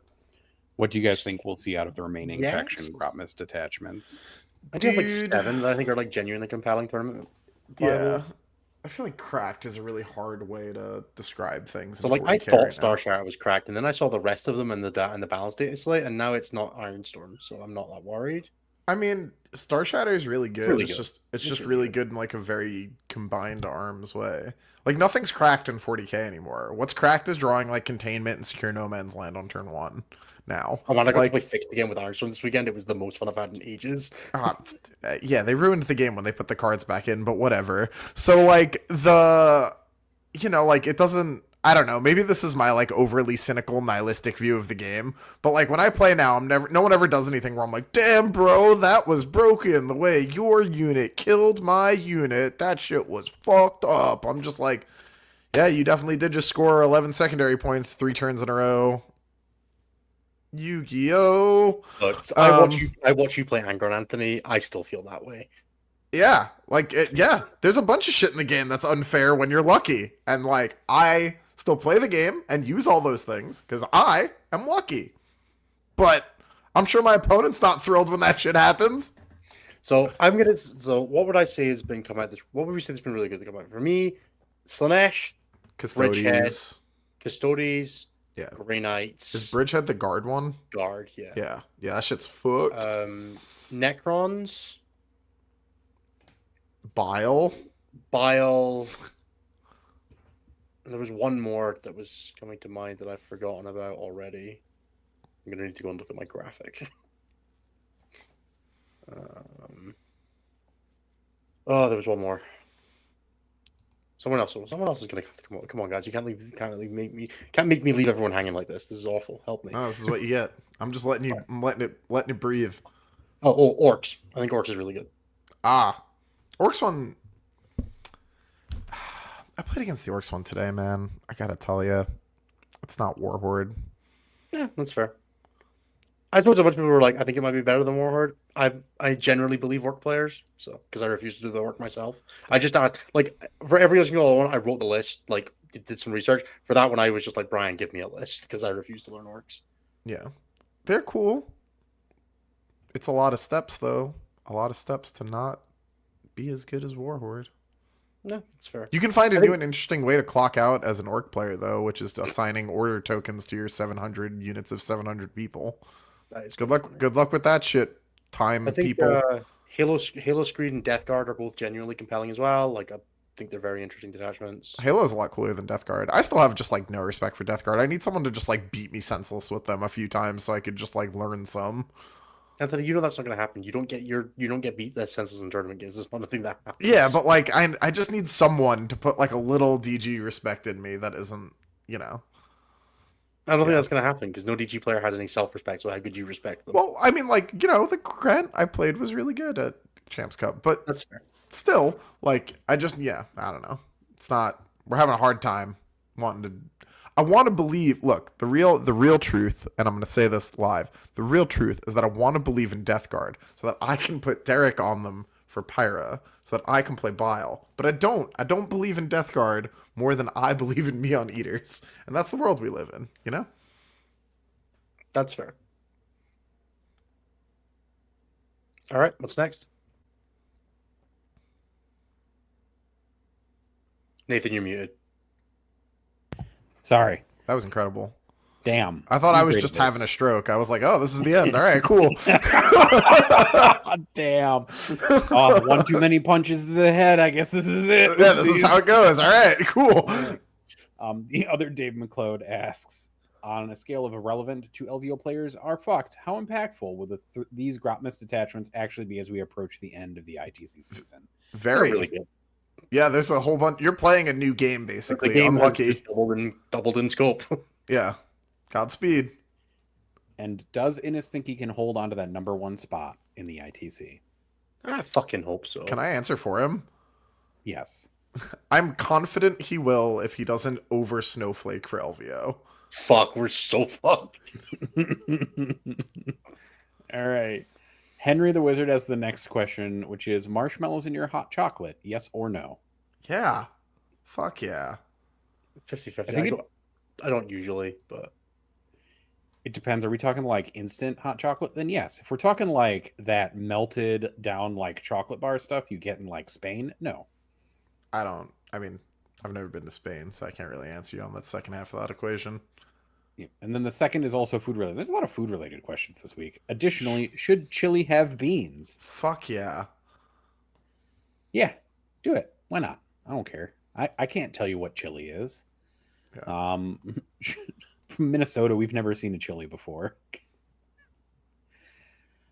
Sean has the next question, which is, oh my god, what is this?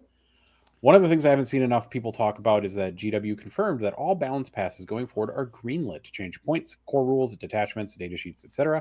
How excited are you for the balance team to be able to use all the tools in the toolbox? And for context, he adds proof at That the they bottom. said that. Yeah, Sure. that they said that.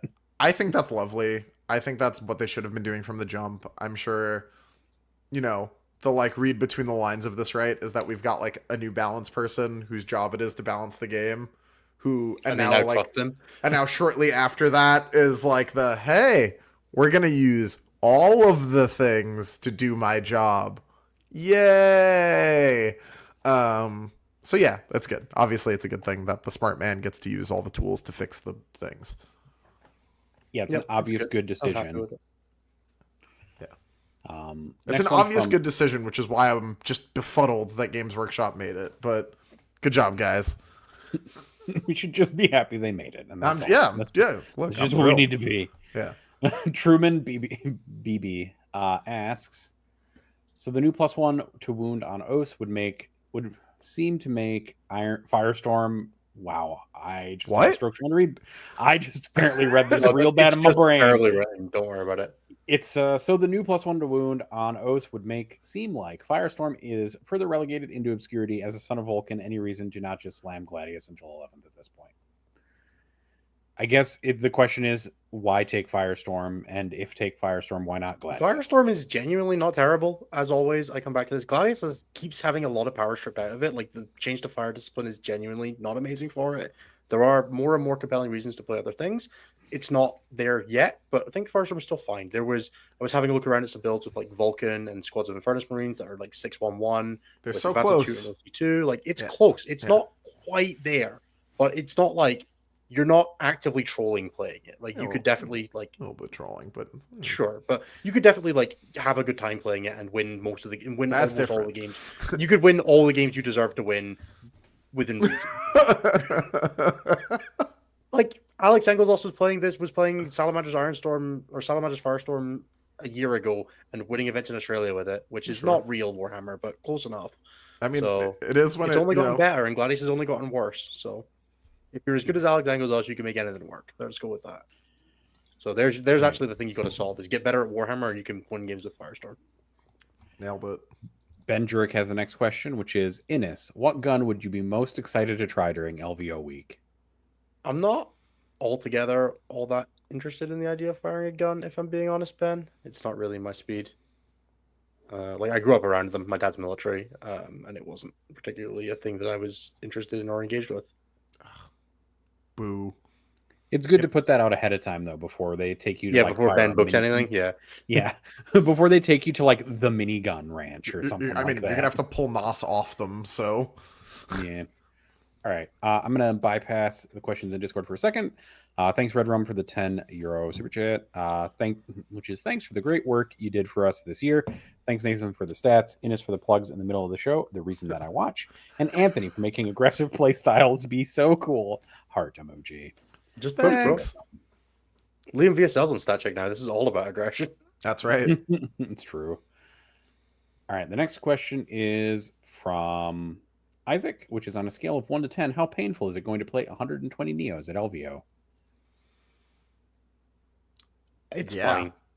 Don't play 120. Play 110. It's better. But like, it's fine. you need to have a management system in place to play this army. You can't just rock up with it and be like, I'm gonna be fine.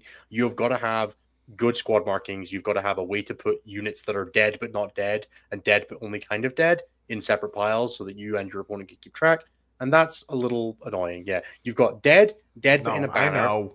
dead but in a unit that's coming back, and dead but actually dead. And you've got to have those 4 separate types of unit available and accessible. Like, you got to track this shit, Dude, and when I that played is the painful Floof, part. I didn't even pretend. I was just like, there's some amount of GSC remaining. I have no fucking clue. It was like playing against zombies in COD. I was just like, all right, man, fucking whatever. I'm gonna try and hold these objectives for long enough to win this. Hopefully the buzzer saves me. Yeah, and that is not how you like as a person playing against it. It's not, or as a person playing it, you don't want to be trying to make your Yeah, opponent you feel that can't do way. that. It is Yeah. your job to maintain the game state, which means you have to be on the ball for it. That is the difficult part of playing the army, and then also like it's really helpful if you can take the terrain off its base plates, and I don't know how that's going to be at LVO. So like that's the bit that's sketchy with, because you got to be able to like lift that shit and put stuff down fast, and terrain is in the way of that. I played every single game except the one I played on stream at Celtic Cup with no terrain on the board except containers, and that was much better. So Yeah. that's another fail state that you could definitely walk into, and I will probably be doing a video on the Celtic Cup. It is unfortunately because I had my wisdom tooth out on the day afterwards, I lost like a week of recording time, and then the data slate dropped the week after, and it's like, well, it's suddenly a lot less relevant. So I will probably do it, but I will maybe only do like a half-hour video on it rather than doing the full hour and change, because it would be good to talk about it. Yeah, so I will have a think about it, but there will be something on it, just not maybe as much as it would have been otherwise. And I think, Nick K, we did answer your question about Raiders versus Bile for singles a little bit earlier when we talked about Bile Yeah, in if detail. anybody, there's been a couple of questions in chat about it as well. If anybody wants to hear about Raiders versus Christian Bale, go back to the section on it. Anthony kind of ran I mean, through. I can give general- short notes on it as they pop up as well, but like, you know. Do the cliffs real quick, the cliff notes. Oh, right now. Yeah, Raiders do it. is better at enabling the gun platforms available in CSM, which are legitimately good, so there are good reasons to want to use those. Bile enables a different playstyle than CSM currently really has access to, I think, which is instead of using your melee units to front for your army and like force people out of from behind walls and stuff like that and provide like more like obscure, like, you know, obfuscated pressure, Bile is just like a true melee pressure army that is looking to push and go into their deployment zone and kill the bad guys. Whereas I didn't really get that vibe when I was playing Raiders. I was mostly like keeping people occupied with my shell game of 3 wound bodies while I shot them to death with guns. Fair. And then are you going to stick with Bile for a while, or do you feel the nails again? Same thing that I kind of said before. So our pyro roster for Team USA has Derek Apsh on it, and he is a very, very talented CSM pilot. And his other armies are GK and Death Guard. We have another GK person coming, so that's kind of handled already. So the odds that I get to play CSM for that event look something like a world where like basically like Derek's alts are better than me just playing world leaders, and is so often the case when I go to team events. Now Ennis has been on my team for many of these similar discussions. The odds that like a net switch for me being better than me just playing world leaders and then the other comp taking something else powerful is very low, so that will probably not be what happens. And then do you like the Bile list on WTC as well as on GW Terrain? I think so. I have to test that. Going over the small ruins with the dogs was occasionally helpful. In the world where I don't have them to do that, I don't know. I'm probably just like move around some points and do something else with it. I don't know what I would do just yet. Right. Next question is from Chris. Do you think they were too heavy-handed with fire discipline? Yes or no?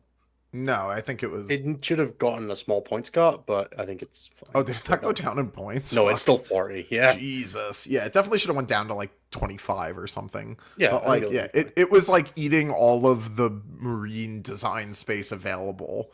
Like, how many units were going to catch strays because of fire discipline before we were like, okay, sorry. Eradicators, Desolation Marines, and aggressors. Yeah. And I could have seen Hellblasters getting it next. Yeah, that's what I'm saying. It's just, yeah. No, it was good. Oh, and the Apothecary Biologist. Yeah, it's good that it changed. It probably should have gone down to like 25, maybe 20 points, but it's still a good enhancement. Sustained I hits mean, is still good. It's just gives not really worth 40 points. yeah, gives sustained is still good. The next question is from Oliver, which is, what should I take to my next event, a 3-day super major in January, GSC or Votan? I'm genuinely of the opinion that GSC is still completely broken in Outlander Claw. Yeah, GSC is still really good. Eric has the next question, which is, what do you think about Firestorm Ultras? Infernus and an Impulsor with a +1 to wound and Flamer changes look solid. It is So fine. It's not better than Iron Storm, and it's probably not better than Gladius. yeah, this is a very common trope that comes up a lot, and I feel like we could save people a lot of time by summing this up in like a pretty simple way, which is like when there are new changes to things that give them like an army and improved power, the first place to go is not like what is the weird jank snowflake thing that I can now justify by making it better with this, right? It is what is the things that were already good or were very close to being good that are now properly overpowered and thus viable in competitive play. And you would save yourself lots of us answering your guys' questions with like, hey, nice idea, but no. And that because that's the answer like most of the time. All right. And Chris has the next question. Do you have any advice for a Sisters player, specifically in teams after this slate? Any archetypes you'd consider digging into and testing, Knight Allies, etc.? I think bringers with Helverins in them is really interesting. Quentin posted something about that not too long ago, and it was pretty cool. I think Pennant and Host is fine. Will Whitaker was already doing pretty well with it in the UK, and I can see that just being the way to play the game now. Just it's legit got decent. issues, but Like Pennant and Host is fine. It's it fast. got it got buffed, which slid under the radar.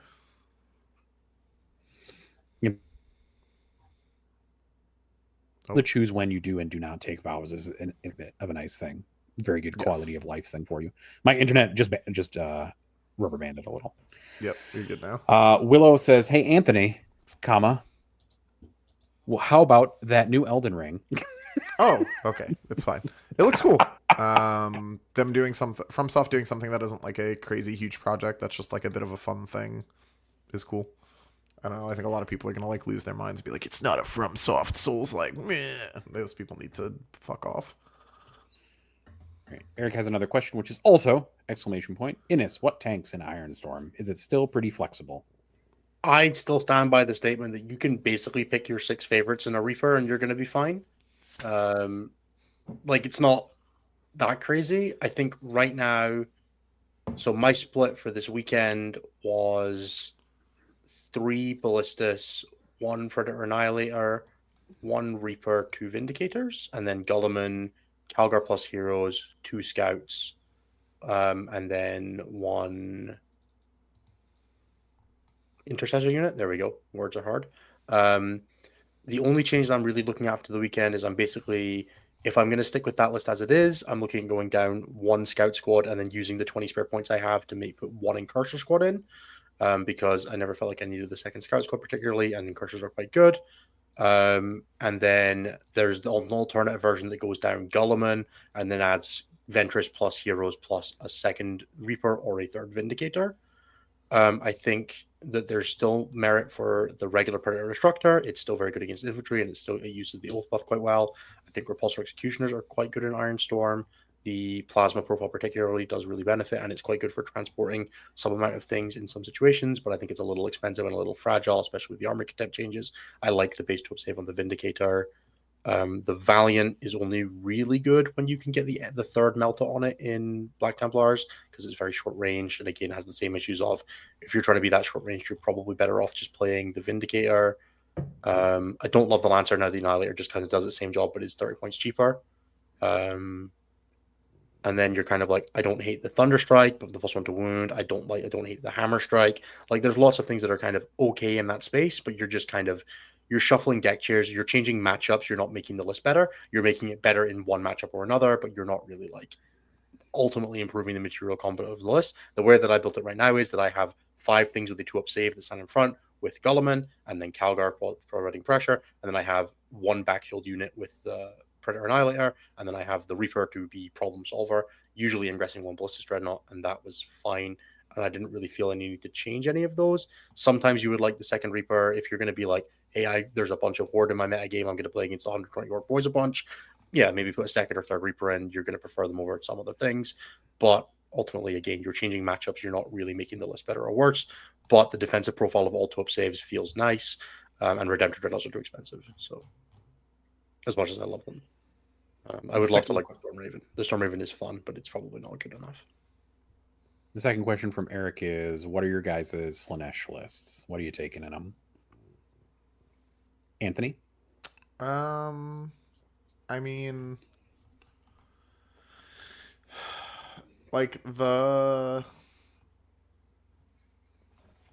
don't know, just take 18 Fiends, man. The rest of it's like all fucking preference. Like Keepers, Mask, Fiends. I like a 10 of Seekers to jail your opponent. Yeah, I wouldn't fuck around with like much in the way of Seekers. Torment Bringers are decent if you run out of points, but they are fragile and you have to be careful, even though their aura is quite relevant. Like, probably don't take a Soul Grinder. Like, it's cute, but it's probably a bit much. I actually genuinely do quite like the Soul Grinder. The Slaanesh one has the best gun, and it gets like some real rules in this detachment. It like genuinely does really good damage in combat. I like it. I just feel like it distracts from the thing you're really trying to do, which is the weird fetish horses, you know? Sure. Are you taking that like might be what you're trying to do, Anthony? Are you trying to take I like the 6 traps list. Well, people have been memeing about it a little bit, but are you taking a 10-man Plague Bearer unit in that list basically to help hold objectives? Yeah, it's not bad to do that. There's a 10-man Plague Bearer unit in every demon list you write because it has sticky. It doesn't have to be. You could just use a beast and leave it there instead, but in a world where like the guard detachment exists, I want more than a beast on my home objective. I mean, the guard detachment has a hard time killing a beast, but I get what you're saying. I don't think a science squad struggles with a beast. Oh, actually, just kidding. They're +1 to wound now. Fucking. All right. I think a guard detachment struggles with fucking anything short of Magnus. There are so many. You mad yet? Questions left. I know. Oh wow, there is. No, there's not that many. There's not actually. I'm just complaining. I did star a couple because a couple people asked a couple questions multiple times, and we'll just go over those ones. All right. We already answered what our favorite holiday foods were. We're not going to pontificate on the incoming Quinn detachment because we have no idea what that book is going to look like. One day. John, maybe one day GW will let us look inside their doors, but it's not today. John Leonard asks, going to run my first ever tournament next month using UKTC advice or terrain. Any advice? Are you running it or going to it? If you're running it, start your rounds on time, make sure you have a decent pack, and be available for your players to talk to if they need anything. If you're going to it, UKTC terrain is generally fairly dense and has weird getting out of deployment zone angles. You kind of need to pre-plan your deployment quite heavily because especially if you're not playing stuff with like super heavy infantry, if you're playing vehicles and things like that, there are super restricted movement and firing lanes. Be very careful with like not putting them in the wrong place because you will just put like if you put it in the right place, you'll have unrestricted firing lanes. Put it in the wrong place, your tank will fire for the first time on turn 4. And just be careful of that. Kind of get a feel for deployment and moving your models on UKTC terrain before you commit to it. And then Willow's got good advice in our chat, which is get some packs of bottled water to hand out. Make sure no one dies. Otherwise, make sure to tap experienced TOs in your area. There definitely are some available on the internet. You can always message or tag Jeremy in some places in the Discord. And Jeremy's usually pretty happy to help out people with learning how to run and organize events. And there are some very experienced tournament organizers in our Discord that you should talk to. Idris has a question. Would you prefer Gladius or Ironstorm on UKTC for singles? Probably Ironstorm. I think Ironstorm is just better than Gladius right now. I don't know. My broad feeling is that the shoot back, if you're going to play vehicles, and that's kind of the best way to play Marines in general, the second that you are playing that, the shoot back stratagem is better than anything Ironstorm offers for it right now, with Calgar being as good as he is. Like, you don't need Advance and Charge on exactly Gulliman, and Advance and Shoot for one turn is not valuable enough to give up one of the Ironstorm rerolls for the rest of the game. You kind of have to kill the stuff you shoot at right now with Space Marines because you're not going to survive getting shot back by Doomsday Arcs and Caladiuses, so you better fucking win that fight when you start it. And the best way to do that is to do more damage when you start it. All right. And the next question is from Blake C, which is, what is the appropriate distance to stand away from a faster melee army? Their movement distance. You might as well be in front of them so that you can hit them when they hit you. That's true. Stephen What are then you going to do? asked. Run away until the end of the board? Come on. Fair. I mean, you could try, but you'll die You tired. could do that. Yeah. Stephen asks the question of how many trash idiots does a list need? Usually the pilot's enough. Works for me. Damn. All right, good answer. We're going to go to the next question where Yeah. Goran asks Anthony to choose between his favorite children. Do you prefer Stop World it. Eaters or Bile? Leave me This is the third alone. time I've answered that question today, I guys. love it. I just love it because it's Goran asking him to choose between his two children and some kind of Sophie's choice, basically, or whatever it's. Yeah. Yeah. Anthony secretly hates World Eaters. He wants to play Bile so bad. I fucking dude, just leave me alone. Just let me play something else. Fuck. Anthony's not changed his list. Anthony's not changed his list. Anthony's changed his home and swords more recently than his World Eaters list. Dude, for real. Like, yeah. We have a question from. We have a few questions from Caroline Turing DS. One of them is, the first one actually is one that they've asked a couple times, which is, do you think Blood Angels fit well into this upcoming new meta, or do you think they'll fall a bit out of grace now with the AOC changes? I think there is genuinely no reason to play Blood Angels in teams, and you are reaching for a reason to play them in singles. I quite like the Liberator no Blood Angels units. Like, Stop it! Stop it! Stop it! Stop doing that! Fuck! we've been playtesting it. We've been No! evil. Plus one to wound. No! Shut up! Bad! I think that build pretty good. Jesus fucking Christ! Anthony is like 2 seconds away from like yelling for somebody to bring him a water bottle to spray you. So with. if you just play Liberator Assault Force, it's a really good detachment. No! Wait, nobody does the issues. You keep the plus one to wound. I think it's pretty good. Shh! Are you trying to save it for Pyra? No! It's stupid and it shouldn't work! I know it's stupid and it shouldn't work, but rules have written it. No! Bad! Down! What interaction are we talking about? Just So because if you I can't don't- hear. The rule what's for the going plus one on. to wound for Oath of Moment targets is keyed to data sheets, not detachments. So if you don't run any Blood Angels unique units, you get the plus one to wound against your own target. In Liberator. This is the reason why it's going to get FAQ'd before then. This is why, though. All right. The next question from Caroline right now it's really is, funny. do you think... Ask your TO in advance if they're going to let you do that, is what I would say. But Yeah, please ask. Nah, just Yeah. do it. Rules is written. ask... baby. Man, that is Don't a way do to that. get, like... Yeah. It's definitely a way to get a very upset judge looking at My you. favorite thing is if you play Company of Hunters, which has like it gives you the Dark Angels. If you're playing Dark Angels, you Yeah. get the Deathwing and the Ravenwing keywords. But if you play if you just play the stuff that gets Deathwing and Ravenwing and no pure Dark Angels units, you're both playing Dark Angels and not playing Dark Anthony, Angels. I need you to Because come all back. of your stuff gets the plus one to wound, and you're playing Deathwing detachment, which are Dark Angels detachment, which means you get the Dark Angels benefits for your units, but not any Dark Angels data sheets. So you get the plus one to wound because you're not Dark Angels. Look, So you exist in the superposition of both Dark Angels and not Dark Angels. I think you should be allowed to do this, but you should have to have your Explain it phone. to your opponent every round. Yeah, you should have to explain it to your opponent every round on your clock, only when you get down to being like under an hour. And it's like, all right, well, sorry, I have to explain how this works for the next 20 minutes. This does remind me of somebody messaging me recently. They DM'd me and they were like, "Nathan, can I have my knights eat my my opponent's cultists?" No. And I was like, "No. Why could you do that? That's not a thing you can ever do. Stop." You can rules as written. You can eat your opponent's ACDC, and this is the counter that Buljon needed to win WCW last year. Get out of here. All right. We have a few more questions that I think are good So I can play Captain questions. tonight. Real quick, Donald, there are no stats this week. There aren't enough events. The whole meta is about to change. We did a meta recap just recently, so there's no meta thing right now. Did you just unstar a bunch of You questions? just talked about creations of Bile and Blood Angels. You didn't. Fair. You I was unstarred gonna- ones that had like specific questions. Yeah. One of them was basically, Anthony, do you think that Bile is too one-dimensional to be very competitive? I don't.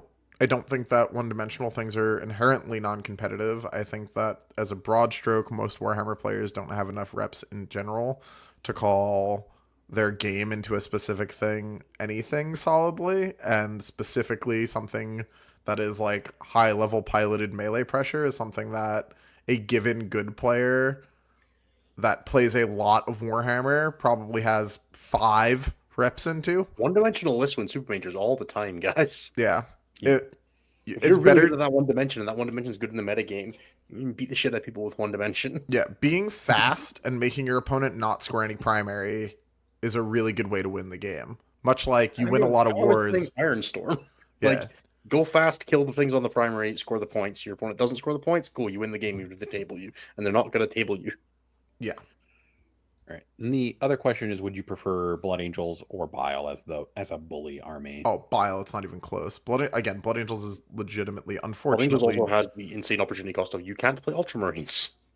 Blood Angels are just straight up not very good right now. It's unfortunate that this is how it's worked out after all like the data slates and stuff, but they're just like not worth using.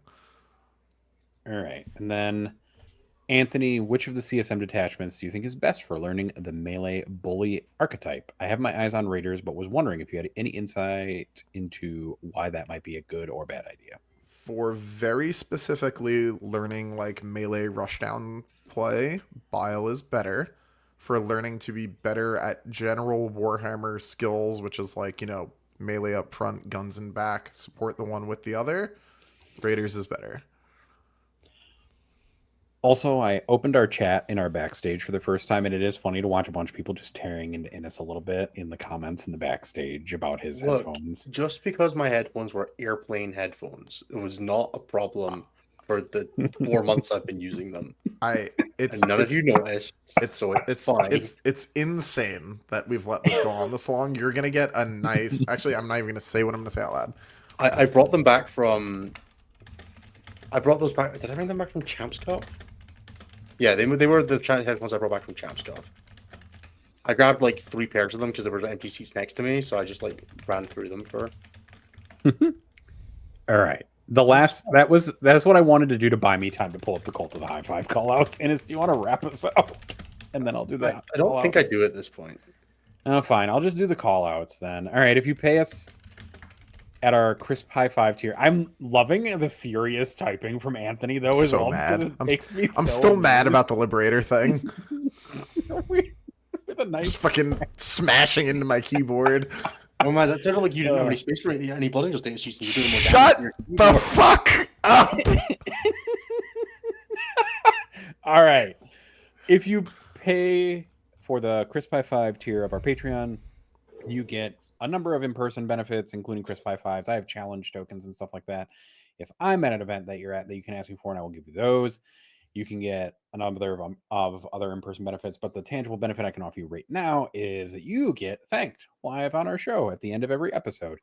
It's way funnier when Innis is forced to do it, but today I will do it, as is the way. So we're going to start that right now. The Crisp High 5 tier is the one where you get this benefit. You also get a secret little Discord channel where you can edit this document. All right.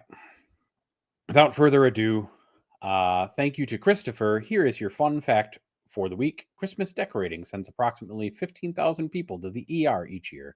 Stay safe out there, you filthy animals. Irvine. Thank you, Willow Weeks. Thank you, Dan F. Thank you, Luke, Dan F. McCarthy. Thank you, David Star Shattered Dreams Clark. Thank you, bruh. Not gonna. God, you need to change this. It's not funny anymore. But thank you, bruh. Not gonna NGL. But I'm not risen. RN. No cap. Just full Ohio. SMH in my head. FR. Period. I think we should stop reading it out if you've had the same one for 2 weeks in a row. Just make people be funny on. People need to be more spontaneously funny on the thing they pay for. It's true. You guys need to provide me with more content to read out to make people laugh. Exactly. Please, thanks.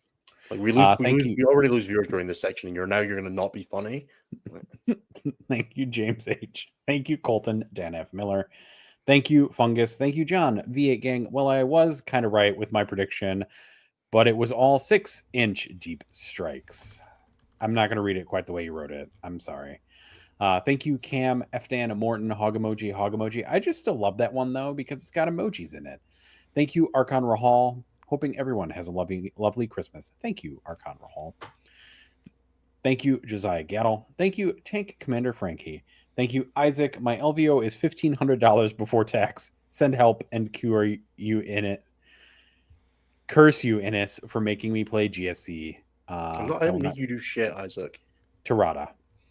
Thank you, Thomas Vercoision. Deleted my entry last week, so I must swear unending vengeance. Thank you, Thomas. How does one win an accidental feud? Asking for a friend of Vercoision. Thank you. How many Flays ones does it take to kill a Silent King without his menhirs? The answer is 10, with Star Shatter plus 1 to wound. Thank you to Get Ready for the Return of the Harlequins, The God, that's Homecoming. below half strength, isn't it? Thank you to You get Tom. full crits. Thank you to Tom. I just learned how to join the list. Yeah, it's just pinned in that channel. We don't really tell you how to do it, but you guys can figure it out. You're all smart. Oh my God, thank that's you. so horrifying. Thank you to the age of super heavy walkers having true line of sight at all times is over. The age of throwing cultist mobs into soul furnaces and running through ruins has begun. Exactly. Dang. Throw your opponents in, and you'll be even better. All it took for Rickard to turn evil was the ability to eat cultists and walk through walls. I mean, it sounds like the cultist sacrificing thing is really what's doing it for him. True. And then thank you to the people who edit our tabs. This space for rent. Why would shooting not cost many points? Nerf spreadsheet tabs. Curie was here allegedly, and tab for Anthony's GT faction bribes. Yeah, that's what we got. Thank you everybody for doing that. As always, it is great fun to read them. Please edit them though on a periodic basis so that I have new things that are fun to read. You guys have 3 weeks to figure out a funnier joke for next time. Let's put it that way. It's true. You have all of. I expect your New Year's resolutions is what I really expect for our next episode, because we're gonna lock them in out loud on air. On the 7th of January. Yeah, unless we decide to record some content between now and then. There'll definitely be some content on the show on the channel between then. I've definitely got at least 2 videos in the pipeline, or at least 2 videos in the pipeline, probably 3 or 4. So yeah, keep an eye out for that. Otherwise, remember to check out all the things I mentioned before. If you're at a tournament this weekend, why? But also good luck. And if you're at a tournament next weekend, I'm very confused. I hope everybody has a good time. Have a very good Christmas, New Year's, happy holidays to everybody who celebrates anything in this time. Bye-bye. Oh, wait, you need to give me a second. Oh no.